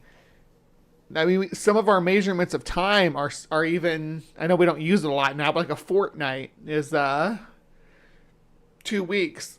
And they would use that as a measurement of distance between places. And armies are what it was literally made for, distance between how many difference between these forts. Because they wanted, if you were to maintain an empire, you needed a fort every 14 days travel on your kingdom. So it was very, I mean, it's just like, but they didn't have horses, I guess. So their fortnights might have been like tapir speed. Yeah, tapir speed, because what else were they riding if they didn't have horses? But there's all these stories about cavalry and horseback soldiers and explorers and stuff. Come on, it's tapirs. It has to be tapirs, right? Who's with me? What else were they riding? I don't know. Can you domesticate a tapir?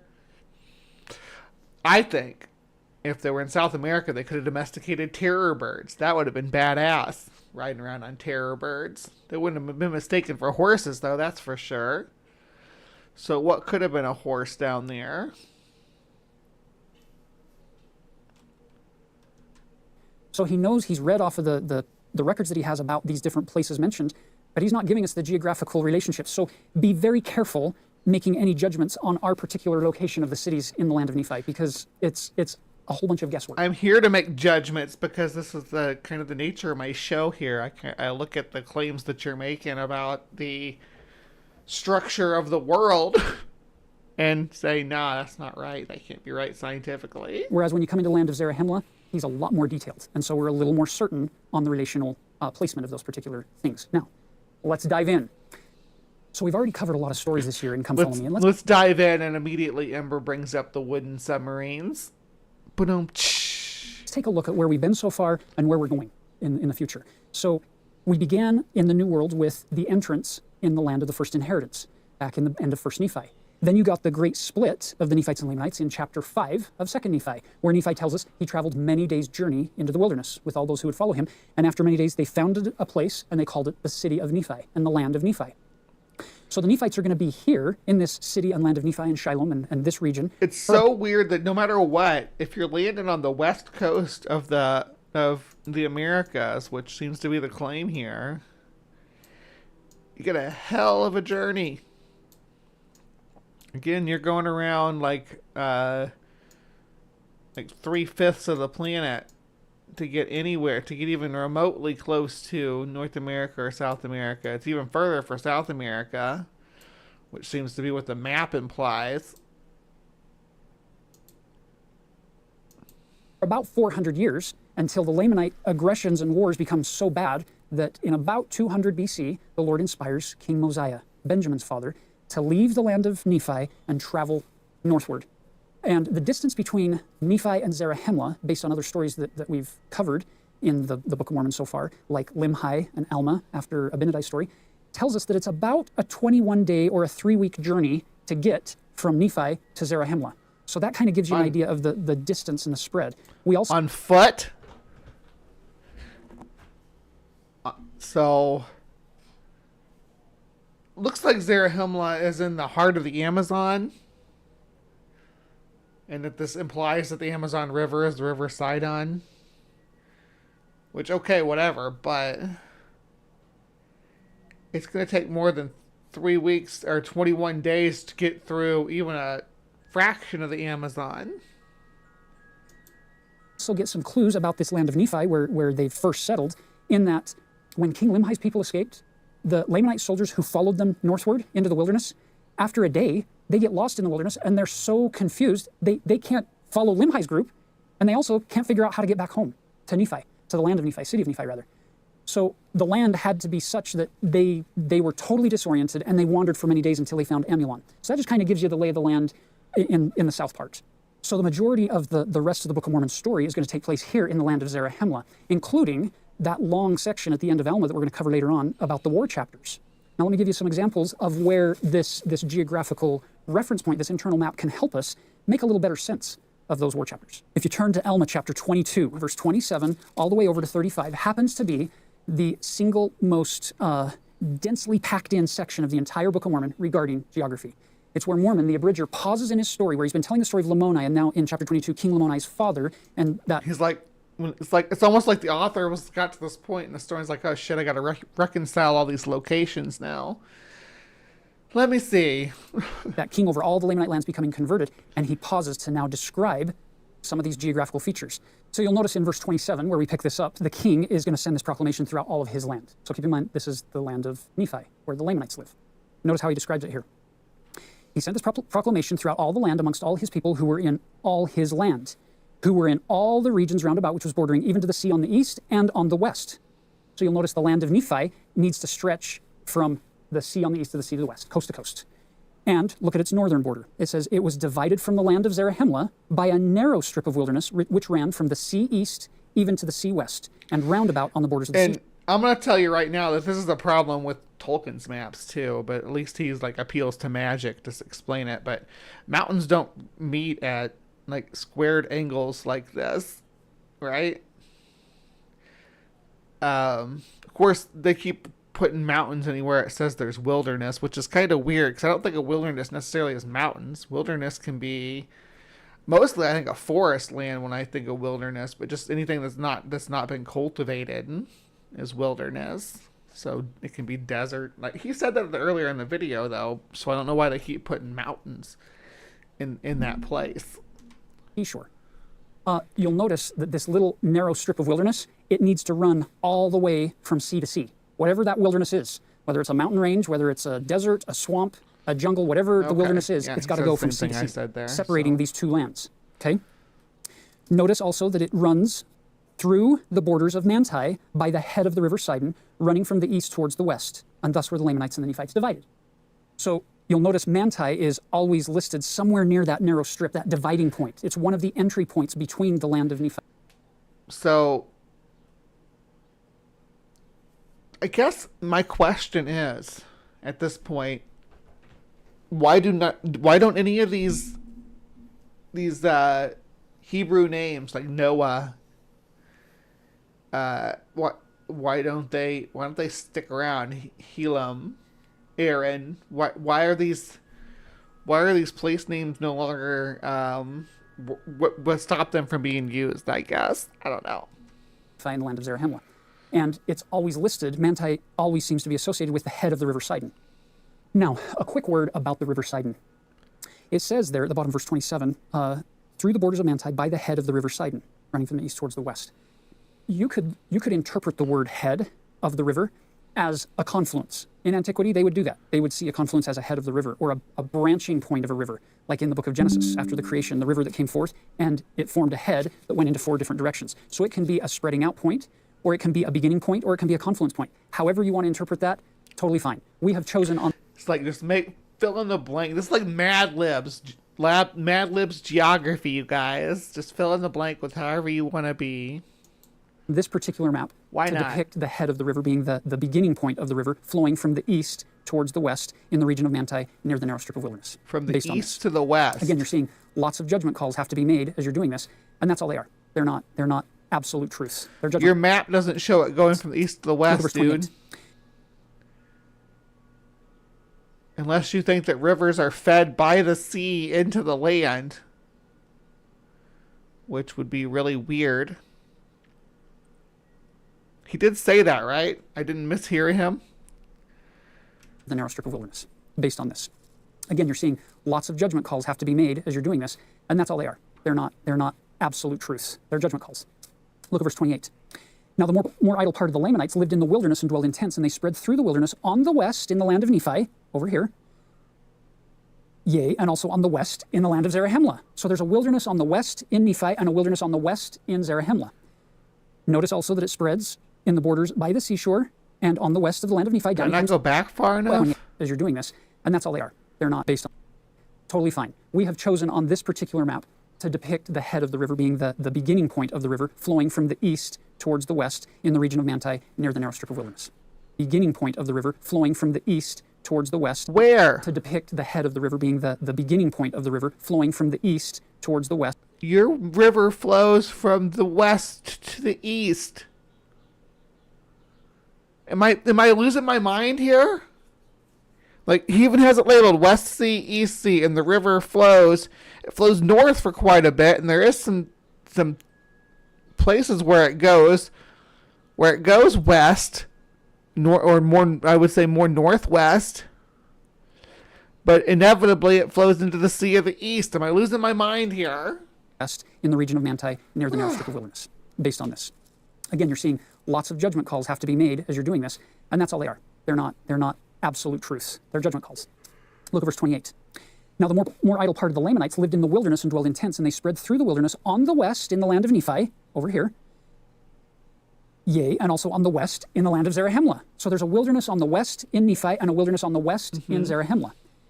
Notice also that it spreads in the borders by the seashore and on the west. There's also a place called Melech, and nobody talks about it, and it makes me sad, because if my name was Melech, I'd want people to talk about me. To the land of Nephi, down he comes to the south again, in the place of their father's first inheritance, and thus bordering along by the seashore. So he's describing this whole western front, it seems, in this segment, where there are wildernesses, and the Lamanites are dwelling in tents there, and even down to the point of the land of the first inheritance, which seems to be on the west of the land of Nephi. Why? Because now we shift in 29 to the other side, to the east. I don't see land of inheritance also, on your there were map Lamanites either. on the east by the seashore, whither the Nephites had driven Am I them. missing it? And thus the Nephites were nearly surrounded by the Lamanites. Nevertheless, the Nephites had taken possession. I see Shimnilon.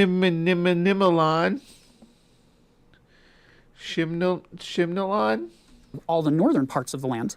So you'll notice that the Nephites have possession of the land of Zarahemla on the north, and there's the wilderness on the west, there's a wilderness on the east, and then there's the narrow strip of wilderness that separates Zarahemla from the land of Nephi. And the Lamanites have started to fill in these wilderness areas dwelling in the tents surrounding the I Nephites. want to know where the land of inheritance is. All the way up to... Are you standing in front of the land of inheritance? Is that why I haven't seen it? Sir, step like 2 paces to your left, because you can stand over that western sea and see the whole map instead of standing in the middle. If you're going to be talking about your map, just there's nothing in that western sea. Like to your left, there's a huge blank blue space, big enough for you to stand in. Why are you not standing in it? to the land on the north, which is bountiful. Look at verse 30. And it bordered upon the land which they called desolation, it being so far northward that it came into land which had been people and been destroyed by, of whose bones we have spoken, which was discovered by the people of Zarahemla, it being the place of their first landing. So it seems that the Mulekites landed up north and then came into the land of Zarahemla, whereas the Nephites landed down south and then eventually ended up coming into this middle ground in the land of Zarahemla. Look at verse 31.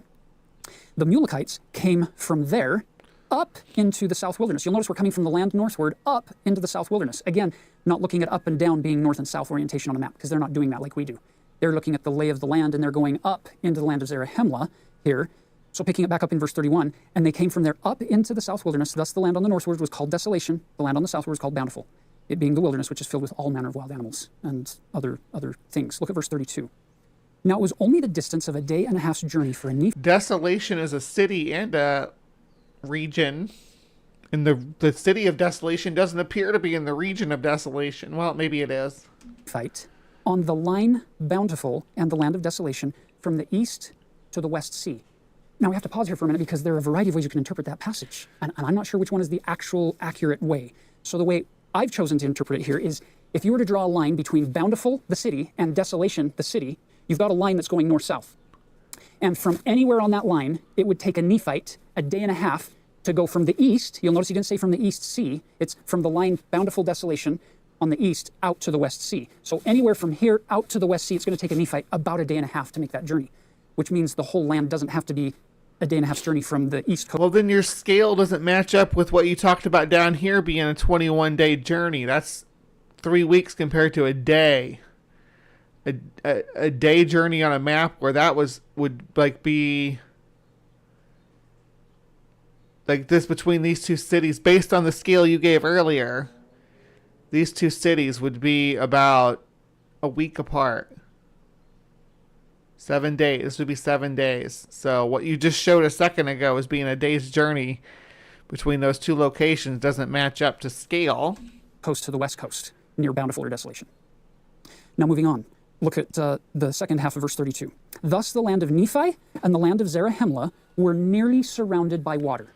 Hence the shape that we've chosen to use here to depict that particular phrase, that if you combine the land of Zarahemla, the land of Nephi together into what we call the land southward, it says it was nearly surrounded by water, that whole land. Hence this depiction, this shape. There being a small neck of land. Okay, I think I see inheritance down here. Is this the land of inheritance? Between the land northward and the land southward. Again, there are a lot of ways you could interpret the phrase a small neck of land. And this is one of many versions of an interpretation of that little phrase. Now, you'll notice that the Nephites have taken control of the northern part up into bountiful and desolation because they don't want to be completely surrounded by the Lamanites, although they are nearly surrounded by the Lamanites because of them having tents and living in these wilderness areas on the west, south, and east of the land of Zarahemla. So later on in our Book of Mormon study, we're going to see how Captain Moroni is eventually going to push all of those Lamanites out. Here we go. That's what I'm looking at here. Okay, so I think I see, if we turn the closed caption off, this is called First Inheritance down here. Okay, so, and that does look a lot like Chile. I guess they could say it's California too. But again, as we covered, landing anywhere around here from Israel is going to be a journey. Even if they took off from Korea or something, like if they traveled across land all the way to, wherever up there, they obviously if they traveled through this region up here, that would have been quite memorable in their tales. But they talk about traveling by sea, so we're assuming they crossed the Pacific. So whether they went to California, Baja, Central America, Chile, it doesn't matter. It's all insanely far around the planet to go. And Joseph Smith didn't know about the scale of the Earth, I assume. But I'll keep beating that drum. Behind me is the original location of the raptor paddock at Jurassic Park, but we have come here what is to that? see much. I didn't mean to do that. By the Lamanites, although they are nearly surrounded by the Lamanites because of them having tents. Clint's Reptiles, which is a much better program than this. Just so you know. Living in these wilderness areas on the west, south, and east of the land of Zarahemla. So later on in our Book of Mormon study, we're going to see how Captain Moroni is eventually going to push all of those Lamanites out and then fortify that narrow strip of wilderness between the two. So as we take this larger map and now zoom in on where the majority of the Book of Mormon story takes place for us. Most of our stories take place in the land of Zarahemla. So we zoom in here with the narrow neck, the narrow neck on the north and the narrow strip of wilderness on the south. This is where the bulk takes place. We need to make this very clear. I like to pretend that Manti is inhabited by mantis people.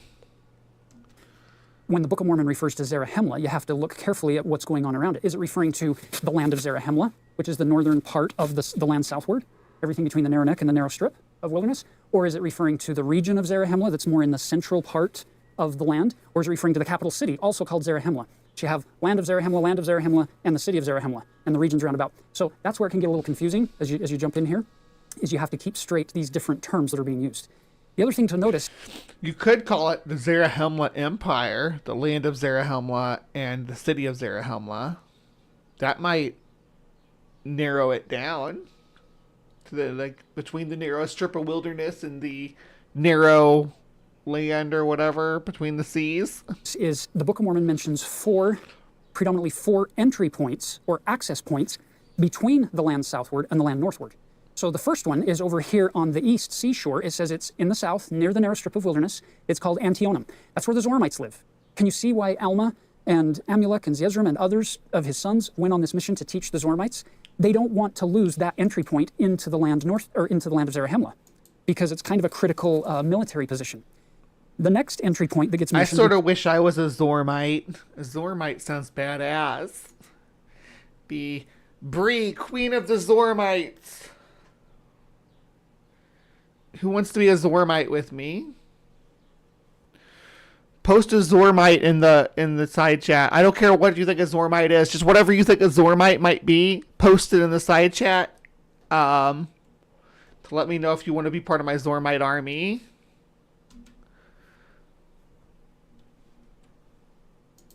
Repeatedly in the Book of Mormon is the land of Manti. So there's traffic going both directions. That's where the Mantis people live, in the land of Manti. They have a strong allyship with the Zormites. We actually ride Manti into battle because we don't have horses.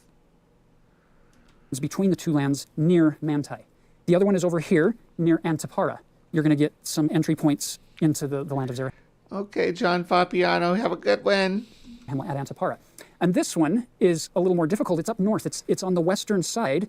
Ammonihah, there's no entry point mentioned between the Lamanites ever coming into the city of Nelik. You can tell me about their boring interpretation of the Zoramites, but I'm going to tell you right now that my interpretation of the Zoramites are mighty, and we have we bond with mystical creatures, and have epic duels. A Mantite. Oh, we got a Mantite in the side chat. Ember's a Mantite. That's why we have such a strong allyship. We're told is over west of Sidon, over against the west wilderness. And it's west of Zarahemla as well. So that's why we depict it over here, but there's never any entry point there. By the way, isn't it beautiful that when the war chapters are going to start, Captain Moroni is going to move the stripling warriors' families, the anti-Nephi Lehis, from Jershon, which is here on the east, he's going to move them over to Melek, which is the safest place for pacifists to live, because it's in the center of the land and there's no seeming entry point there. It's the safest place to keep them preserved, because this is going to be a major battlefront, and he knows that. So Ammonihah up here on the north, so it's the fourth entry point that is... Again, this is talking about military strategy and stuff, and they didn't give distances. That's so weird. I guess it's no weirder than what Moses wandering in the desert for 40 years in a journey that takes like 4 days. That is mentioned, and it becomes pretty significant in a couple of different chapters. So those are the points. Now watch. When the war chapters begin, let me give you one demonstration of how we put the map together the way we did. So if you go to chapter 51, you're going to see that up to this point, from Alma 43 through 51, Captain Moroni has been able to defend the Nephite lands and build fortifications to the point where the Lamanites keep trying, but they're not very successful at taking over the land until we get to chapter 51. So let me give you an example of the types of exercises. The Lamanites are the Native Americans that we have today, by the way. So they get to be the villains of the story. You go through when trying to make sense geographically. And I'll give you a really kind of an obvious example. In Alma chapter 51, verse 26, you have Amalickiah, who has brought his armies, numerous hosts of the Lamanites have come in, and they've taken over the city of Moroni, here on the southeast part of the lands of Nephi. Because those Zoramites actually became Confederate and invited them in. And in the meantime, all of these cities that are fortified by Captain Moroni have had to have their soldiers, many of their soldiers, pulled out to come to the center of the land to fight a civil war against the kingmen who have risen up. And so it's because of internal fighting that has now opened up the door for Amalickiah, the enemy, to come in and take over these strongholds. Now watch what happens in verse 26. Look at the map. Look closely as I progress here.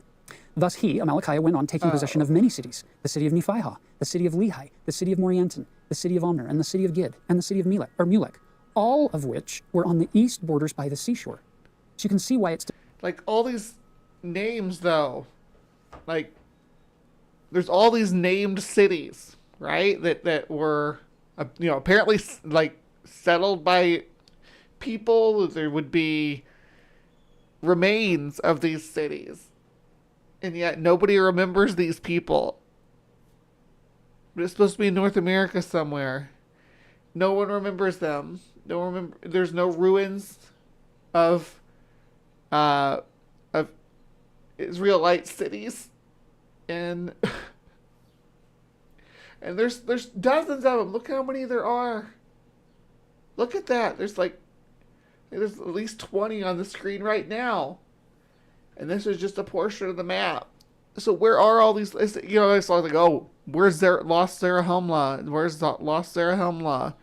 But where's Lost Bountiful and Noah and Amaniah and Gid and Omner and Aaron and Moriaton and Lehi and Nephihah and Moroni and Manti? Where are these places? Where's the city by the sea? Where's Angola? There's ones he's standing in front of, too. Depicted this way in a south to north orientation, going from city to city to city until he came to Mulek. And now you notice in verse 28, it came to pass that they marched to the borders of the land bountiful, driving the Nephites before them and slaying them. The whole goal of Amalickiah is to take over all these fortified cities and then eventually get to Bountiful so that he can now control the north, which gives him the access to the land northward, thus creating this trap all the way around the Nephites.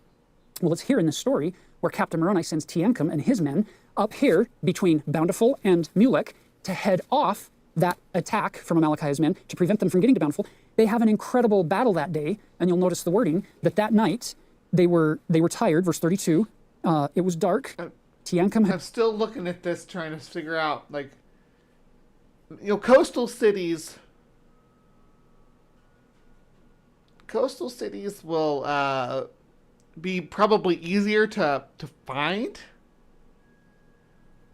with modern technology, but we're finding Aztec ruins and stuff in the heart of the jungle. We're finding Toltec ruins and things like that as well.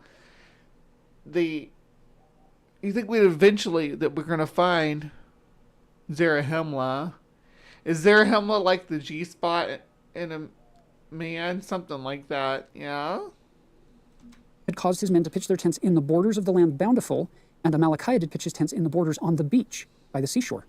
And after this manner were they driven. So you have this battle that took place, and now Amalickiah's armies camped on the beach here on the east, and Teancum's men are camped in the borders of the land bountiful. Not of the city bountiful, but of the land bountiful. And we don't know exactly how big the land bountiful is. It could be stretched out to be much bigger than this depiction. That's fine.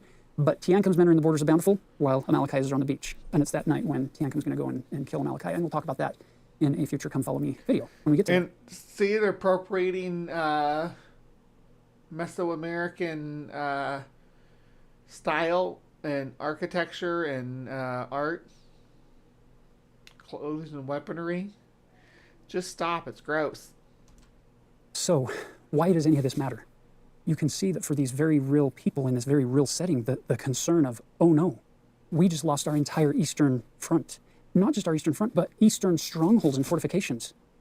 And you'll notice that Captain Moroni at that point doesn't throw his hands up in desperation and give up. and he doesn't try to take back all of the cities at the same time. This is really helpful for me and for my family as we study these stories and study the Book of Mormon, to see the hand of the Lord working with these people who have lost a great deal of ground in their efforts to progress as a society. And he helps them focus on, let's reclaim and retake this ground one city at a time. So from 51 moving forward, you're going to watch Captain Moroni focus on one city at a time, beginning with Mulek, and then Gid. And he's going to work his way south, pushing... Did he use the wooden submarines? I hope he did. Use those wooden submarines to reclaim those cities. How did he lose those cities if he had wooden submarines, though? That's the question. The enemy back out of his lands. And there's something powerful there to tie us back in to the gospel of Jesus Christ and to the strength of the Savior in helping us not just keep sin and addiction. What does Jesus have to do with any of this? I mean, I know that these were allegedly Christians or whatever. I guess this was before Christians, though. So, because they said it's like 600 years or something. There's no 60 years, I think it was, before Christ, something like that. And temptation out of our lives, but how to remove it with his help, with his grace, once it's taken hold or taken root into certain parts of our character or our family as we move forward. Yes, gopher wood is the unobtainium of the Abraham verse, right? It's the vibranium of the Abraham verse. Maybe it's the adamantium, I don't know, but maybe it's more like kryptonite. It's hard to say. Now, if you think it's bad to lose your whole eastern side, turn over to chapter 56 of Elma and look at 56:13. Now, these are the cities of which the Lamanites have obtained possession by the shedding of the blood of so many of our valiant men. The land of Manti, and the city of Manti, and the city of Zeezrom, and the city of Cumeni, and the city of the Mantis people will rise. Antipara. So, again, I don't know if Mormon intended for it to be depicted this way, but we know that Manti is one of the entry points. We know that Antipara is on the west as an entry point, and so I've filled in the blanks with Zeezrom and Cumeni in an east to west flow. So now, if you look at the map, we've lost our eastern seashore, our whole eastern border, and now we've also lost our southern front. We are in trouble. And so what happens is why is it we? The we? You are not one of these people. You are a European dude who came from European stock. Well, maybe you have some Native American ancestry. I don't know. But what's this we crap? This story is how Helaman and those 2,000 stripling warriors help to reclaim these lands in the south. And we'll talk at length about one of the stories with the stripling warriors and their efforts to retake the city of Antipara when we get to that chapter in the... All right, this guy's putting me to sleep now. So at the ending of the war, there is this interesting migration that occurs that Mormon informs us of in Alma 63. Notice he says, it came to pass that in the 37th year of the reign of the judges, there was a large company of men, even to the amount of 5,400 men. This is like fan fiction, though, right? This is not like... So, like, the Old Testament would be like the original mythology, right? And then the New Testament was built on that in Israel after the life of Jesus Christ. Really took off in Greece, though. And then this nonsense comes from the 19th century, which is an attempt to make a third edition to that series and make it a full-on trilogy of nonsense. But the people who wrote the first two installments didn't make up their own world for that stuff to take place in. They just used the local setting. With their wives and their children departed out of the land of Zarahemla into the land which was northward. They're leaving. They go to the land northward, out of Zarahemla. Not only that, but verse 5 introduces you to this character in the story called Hagoth, who goes to the West Sea by the narrow neck, which led into the land northward, which was on the borders of the land Bountiful. So you've noticed now, combining this story with one back in Alma 51 and 52, that the land Bountiful has a reference point to the West Sea and a reference point to the East Sea. So he builds a large ship and takes people where? They went into the land northward. It came back, he filled it again and built other ships, and they all went northward, and they were never heard of again. So you get major migrations in Alma 63. Then you turn over to Helaman 3. Once again, you get huge numbers of people Let's migrating go up to the desolation of Smog, or the desolation of Moroni, or whatever we want to call it. Desolation of Moron. Look, because Moron's right there. Let's go to the desolation of Moron. of the Nephite geopolitical central point to the land northward. Notice how it No, describes go this. back. Go back to the desolation of Moron. I wanted to see more of it. Verse 3 of chapter 3 in Helaman. Why is there a place called Teencom? Eek. It came to pass that in the 46th, yea, there was much contention and many dissensions, in the which there were an exceedingly great many who departed out of the land of Zarahemla and went forth unto the land northward to inherit the land. Now, where did they go? They didn't just go straight north. They did travel There's a place called Kamara. But to an exceedingly great distance. These cities don't have so much that they names, came to though. large bodies of water and many rivers. And even they did spread forth into all parts of the land, into whatever part it had not been rendered desolate and without timber, because of the many inhabitants who had before inherited the land. And so they were going up and they're spreading into all parts of the land. Then the rest of the story doesn't follow them. We don't get their stories. We don't get their prophecies or their revelations if they had them. Our story in the Book of Mormon stays in the land of Zarahemla. And towards the end, then Mormon, who was living in the land northward, his dad migrated into the land southward, and there at age 15 he takes over as the chief captain, and the rest of his life is spent among the people in the land southward, in Zarahemla, and then things migrate north in preparation for the last battle into the land northward. Okay, that's as far north as we're probably going to get on this map. But are those the Great Lakes? Up there by Coomera? Is this the Appalachia? At the hill Cumorah, in the land of Cumorah, depicted here in the north. It's fascinating as you look at the whole story flow of this Book of Mormon, that there was that one part in Alma 50 and 51 where Captain Moroni sends his people to the east seashore, to build up all of those cities that we lost. But as far as migrations are concerned in the book, where people are migrating away from the Book of Mormon lands, where this Well, Joseph Smith was like a hustler. If he had put his writing skills to internal consistency and just wrote some fiction, like, that would have been cool. Maybe he would have been, instead of Tolkien, it would have been 100 years earlier the fantasy genre would have took off. Of course, with a lot of cringy stuff, because at that time, it was perfectly acceptable to cast the Native Americans as the Lamanite as the enemy, right? is taking place, the geopolitical center point for the Nephite civilization. Every single one of those migrations in Alma. Harkening back to Injun Joe from the Mark Twain's fictional world. 63 and Helaman 3, they all go northward. Whether they're traveling by boat or by land, they all go northward. They don't go west, they don't go south, and they don't go east at that point. They're all headed one direction. So to conclude, brothers and sisters, the Book of Mormon is another testament of Jesus Christ. It is an instrument that was prepared by God. Is it a testament of Jesus Christ, or is it a testament of Moroni, or Joseph Smith, or Mormon? Is it a testament of Mormon? Where's Jesus Christ coming into the narrative here with what you've told us so far about this geography and stuff? For our day, to gather the elect out of the four corners of the earth and bring them into this covenant relationship with God.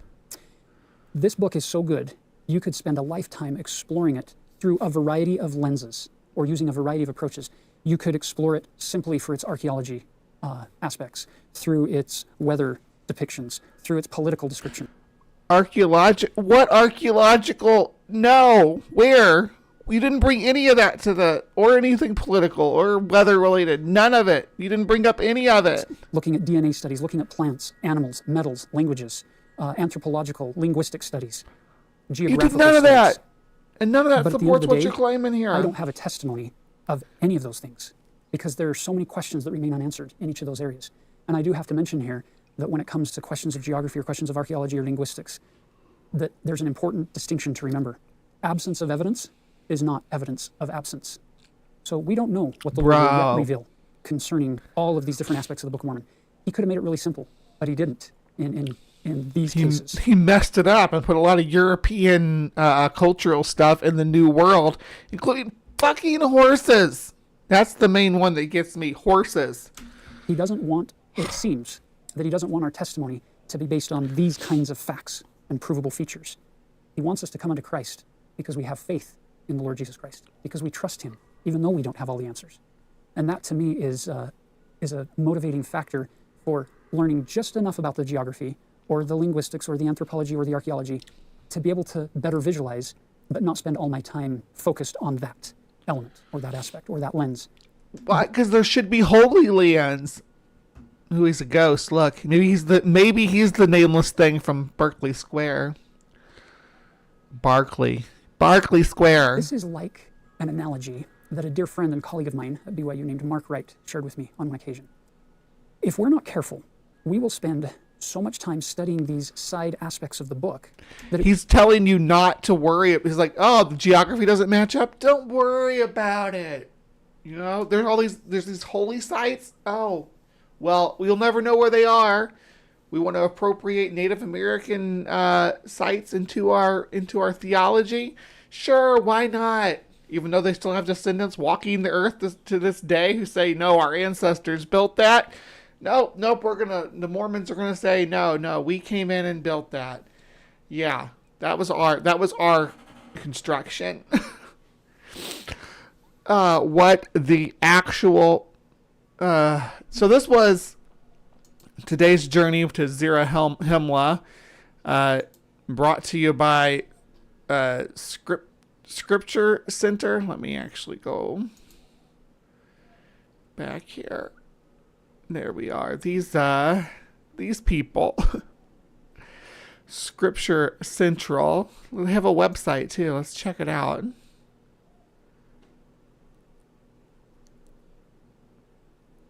The Book of Mormon, Old Testament, New Testament, Pearl of Great Price, Doctrine and Covenants. Read Scripture right here on the website.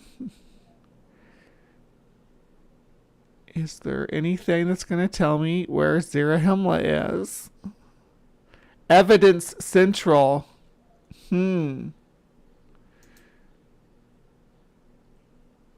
Let's see here. Satan's origin story. What's that have to do with evidence? Nephite teachings among the Lamanites. Enoch's divine favor. Is the book of Enoch considered canon in the Mormon Church? What even is this? This is not evidence. I thought it was going to be like, here's a relic we found in this location, or some foundations we found along this riverbank, or something like that. Nope. Isaiah's monster. Ooh, that sounds cool. I didn't know there was going to be monsters involved. You're kind of winning me over. Let's see. About.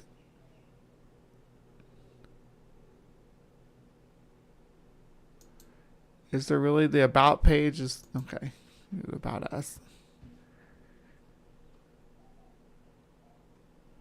Illuminate. Defend. Ooh, there's a mission statement. Scripture Central builds enduring faith in Jesus Christ by illuminating the Book of Mormon and other restoration scripture, making them more accessible, defensible, and comprehensible to people everywhere. Gives a little breakdown of, and if you wanted to write them, they're in Lehi, Utah. Wonder what Lehi, Utah is named after. This is evidence here too. Is it the same one? I bet it is. Yep. So whether you go to Evidence Central or Evidence, it's going to take you to Evidence. See? Okay. Anyway. Frickin' Book of Mormon. What a weird piece of literature. Have you been convinced that Zarahemla was a real place and all this geography is real? Until they find a location that they claim is Zarahemla, I think I'm done covering Zarahemla. From here, I think that wraps it up for me. It's like it's wherever we want it to be. It's absolutely I don't want to call it deflection, avoidance. I don't know what to call it. But it's cringy. It's absolutely cringy.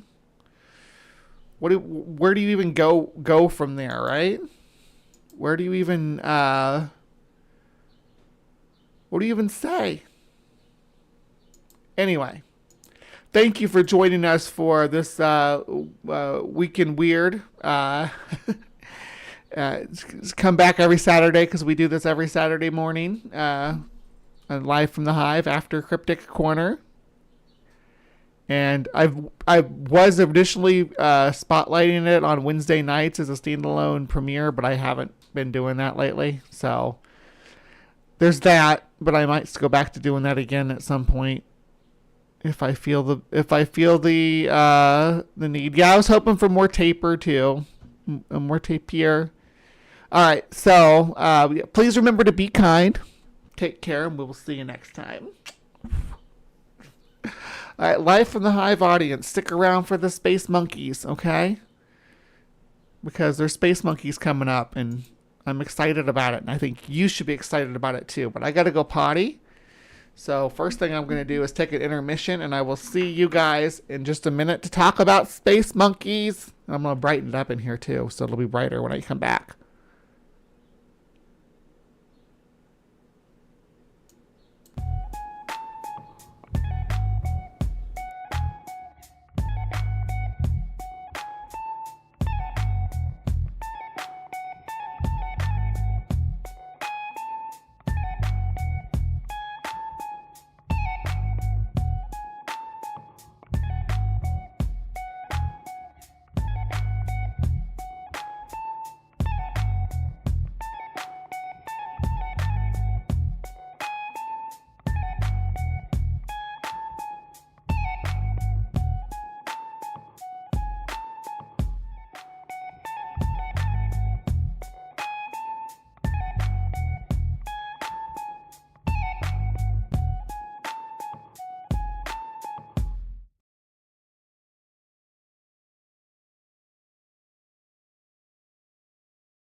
If it takes forever, I will wait for you for 1,000 summers. I will wait for you till you're back beside me, till I'm holding you, till I hear you sigh here in my arms. Anywhere you wander, anywhere you go, every day remember how I love you so. In your heart, believe what's in my heart. I know that forevermore I'll wait for you.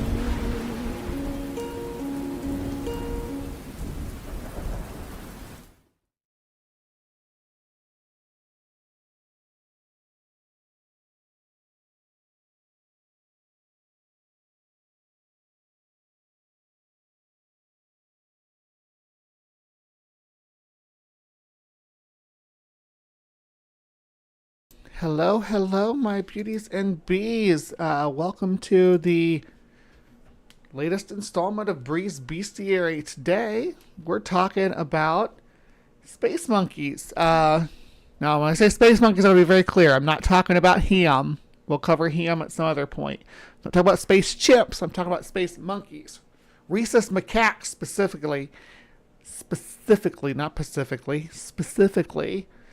As part of this Albert program, they were this was initially started in the 1940s. let's see. So we started off with fruit flies, sending fruit flies and stuff to space. But the first monkey to actually go into space, reach space, was Albert 2. Albert 1 reached a high altitude, but didn't actually get into space. But I thought it might be fun to let this be told to us in the form of song. So let's go.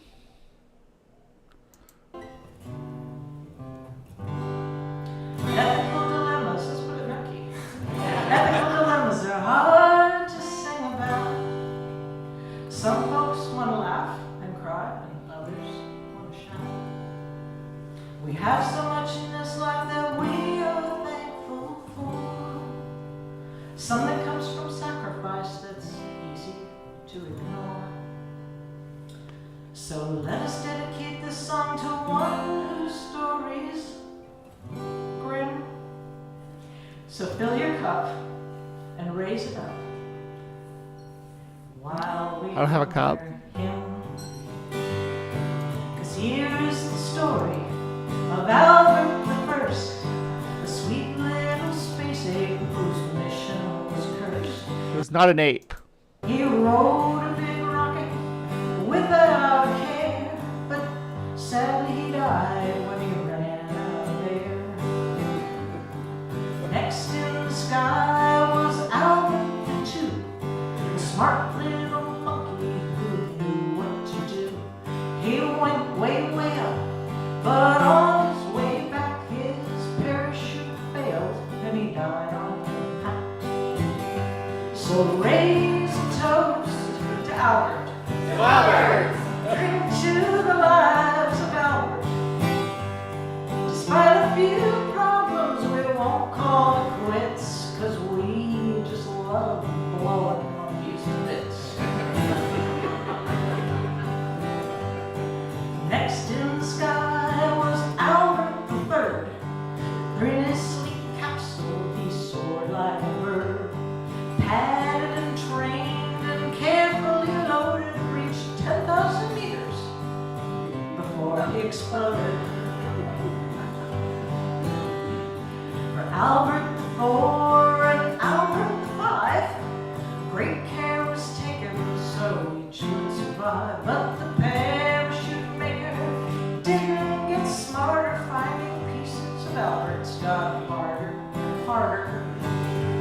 So raise a toast to Albert. To Albert! Drink to the lives of Albert. Despite a few problems, we won't call it quits, 'cause we just love blowing monkeys to bits. So here's to the hat, those good folks at NASA who learned to kill Alberts faster and faster. And here's to those Alberts 1, 2, 3, 4, 5 who died so we could keep humans alive. If this was a good song, it would stop here. But the people at NASA didn't stop. They kept adding more monkeys and kept naming them Albert.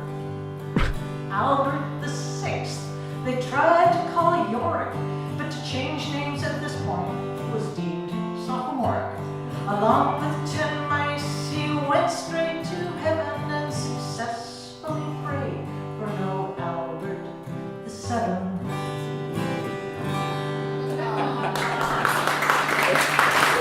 I thought it was a cute song, but we'll listen to a more concise version about the Albert program from, who is this? Sorry. This is the Vintage Space.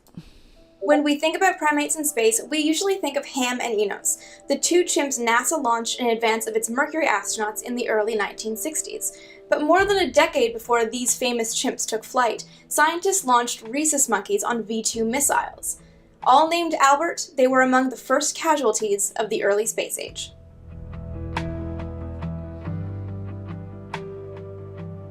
Within a year of the Second World War's close, America imported more than 100 German rocket engineers and tons of V-2 missile parts and supporting documentation.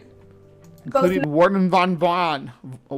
Warner von Braun. I totally tripped over my tongue saying that name. Men and machines were sent to the White Sands Proving Ground in New Mexico, where the V2s would be studied, repaired when necessary, assembled, and launched as part of Project Hermes. Within Hermes were a number of spin-off programs, including the Blossom program, which was a biological series of launches designed to help gather data for future spaceflight. The idea was to send small primates and animals on suborbital flights to gather data that might apply to future human space travelers. These Blossom V2s were specially modified. They carried different warheads than the standard missile and boasted fuselages 65 inches longer than the standard V2 rocket. And 4 of these Blossom rockets had rhesus monkeys named Albert on board. Albert 1 launched aboard V2 number 37 on June 11, 1948. The missile reached an apogee of 39 miles. Like they make it seem like they were like little pilots or something. No, they were just strapped in here with monitors hooked up to them. They weren't doing anything. But Albert 1 didn't make it. He succumbed to respiratory issues inside his cramped capsule, but he probably wouldn't have survived anyways. The parachute designed to deliver him safely back to the ground failed. Albert 2 launched on V2 number 47 on June 14, 1949. He fared slightly better than his predecessor, surviving launch to reach an apogee of 83 miles. But again, the parachute recovery system failed, and Albert 2 was killed instantly upon impact with the ground. A slight silver lining for the scientists running the test was that all the biomedical instrumentation on board had transmitted data throughout the flight. Albert 3 launched on V2 number 32 on September 16, 1949, but he didn't last long. This V2 suffered a tail explosion 10.7 seconds after liftoff and was destroyed just 3 miles above the launch pad. The monkey was killed in the explosion. Albert 4, who launched on V2 number... Poor Albert 3. Or Albert the Third. I don't know. It's the Albert the First, and then it was Albert 2, and then it's Albert the Third. So it's a weird naming convention they're doing. I don't know. And I thought maybe the woman was using the name Albert 2 for the song because it fit better for the rhyme scheme, but she just called him Albert 2 as well. Number 31 on December 8, 1949, suffered a similar fate to Albert 2. Albert 4 survived the launch and reached an altitude of 79 She's calling them all just Albert number. Albert 4, Albert 5, not Albert the 5th or Albert the... Okay. miles, sending biomedical data to scientists the whole time. He too was killed when his parachute system failed. The Alberts' gruesome deaths underline just how immature the science of rocketry and rocket testing was in the late 19th. It sounds more like the problem was with the parachute technology than it was with the rocket technology. 1940s. It also underscores just how far rocketry had come by the time NASA was ready to launch men on the same suborbital flights in 1961.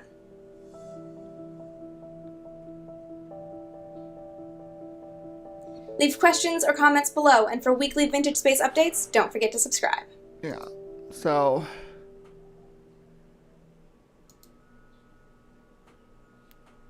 Monkeys in Space, a brief space flight history.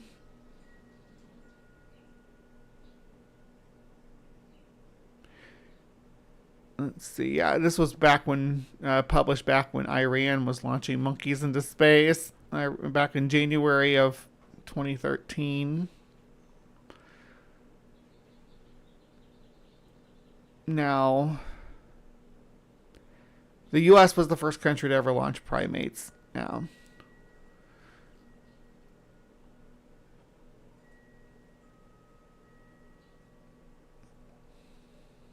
Albert 3 and 4 died. Yeah, so this kind of just breaks down what we heard just a couple times in there.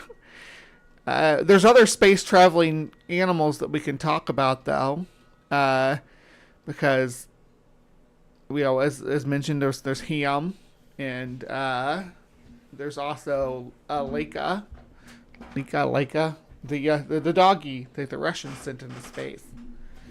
It did not survive either. They got her from a kennel too. Anyway, yeah, so that's gonna be it for Bree's Bestiary. Almost made it to the 3-hour mark, but that's all right. We had a pretty long show. That weird section with the Mormon stuff was long and kind of put me to sleep. Didn't have a great turnout this morning anyway, so I'm not really feeling. Anyway, appreciate y'all for sticking around though. Please remember to be kind, take care. We'll see you next time. All right, and live from the Hive audience. Thank you so much for sticking around. Love you guys. I wouldn't even do this if you all weren't here. If you all weren't here in the mornings to visit with and to catch up with. Love y'all. Yeah, stay kind. Stay beautiful, people. We'll see you next week.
With all the noise, pseudoscience, and political rhetoric clogging the airwaves about transgender people, it can be difficult to understand what's really happening and what's really true.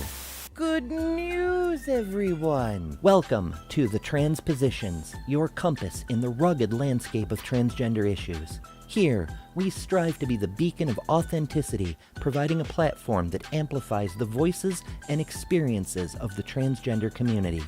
From breaking news to in-depth features to breaking down the real science, we are committed to fostering understanding, empathy, and empowerment for all individuals across the gender spectrum. Join us as we navigate the complexities, celebrate the triumphs, and advocate for the rights of transgender people worldwide. Together, we can redefine boundaries, challenge stereotypes, and champion inclusivity. Subscribe today. The link is in the description.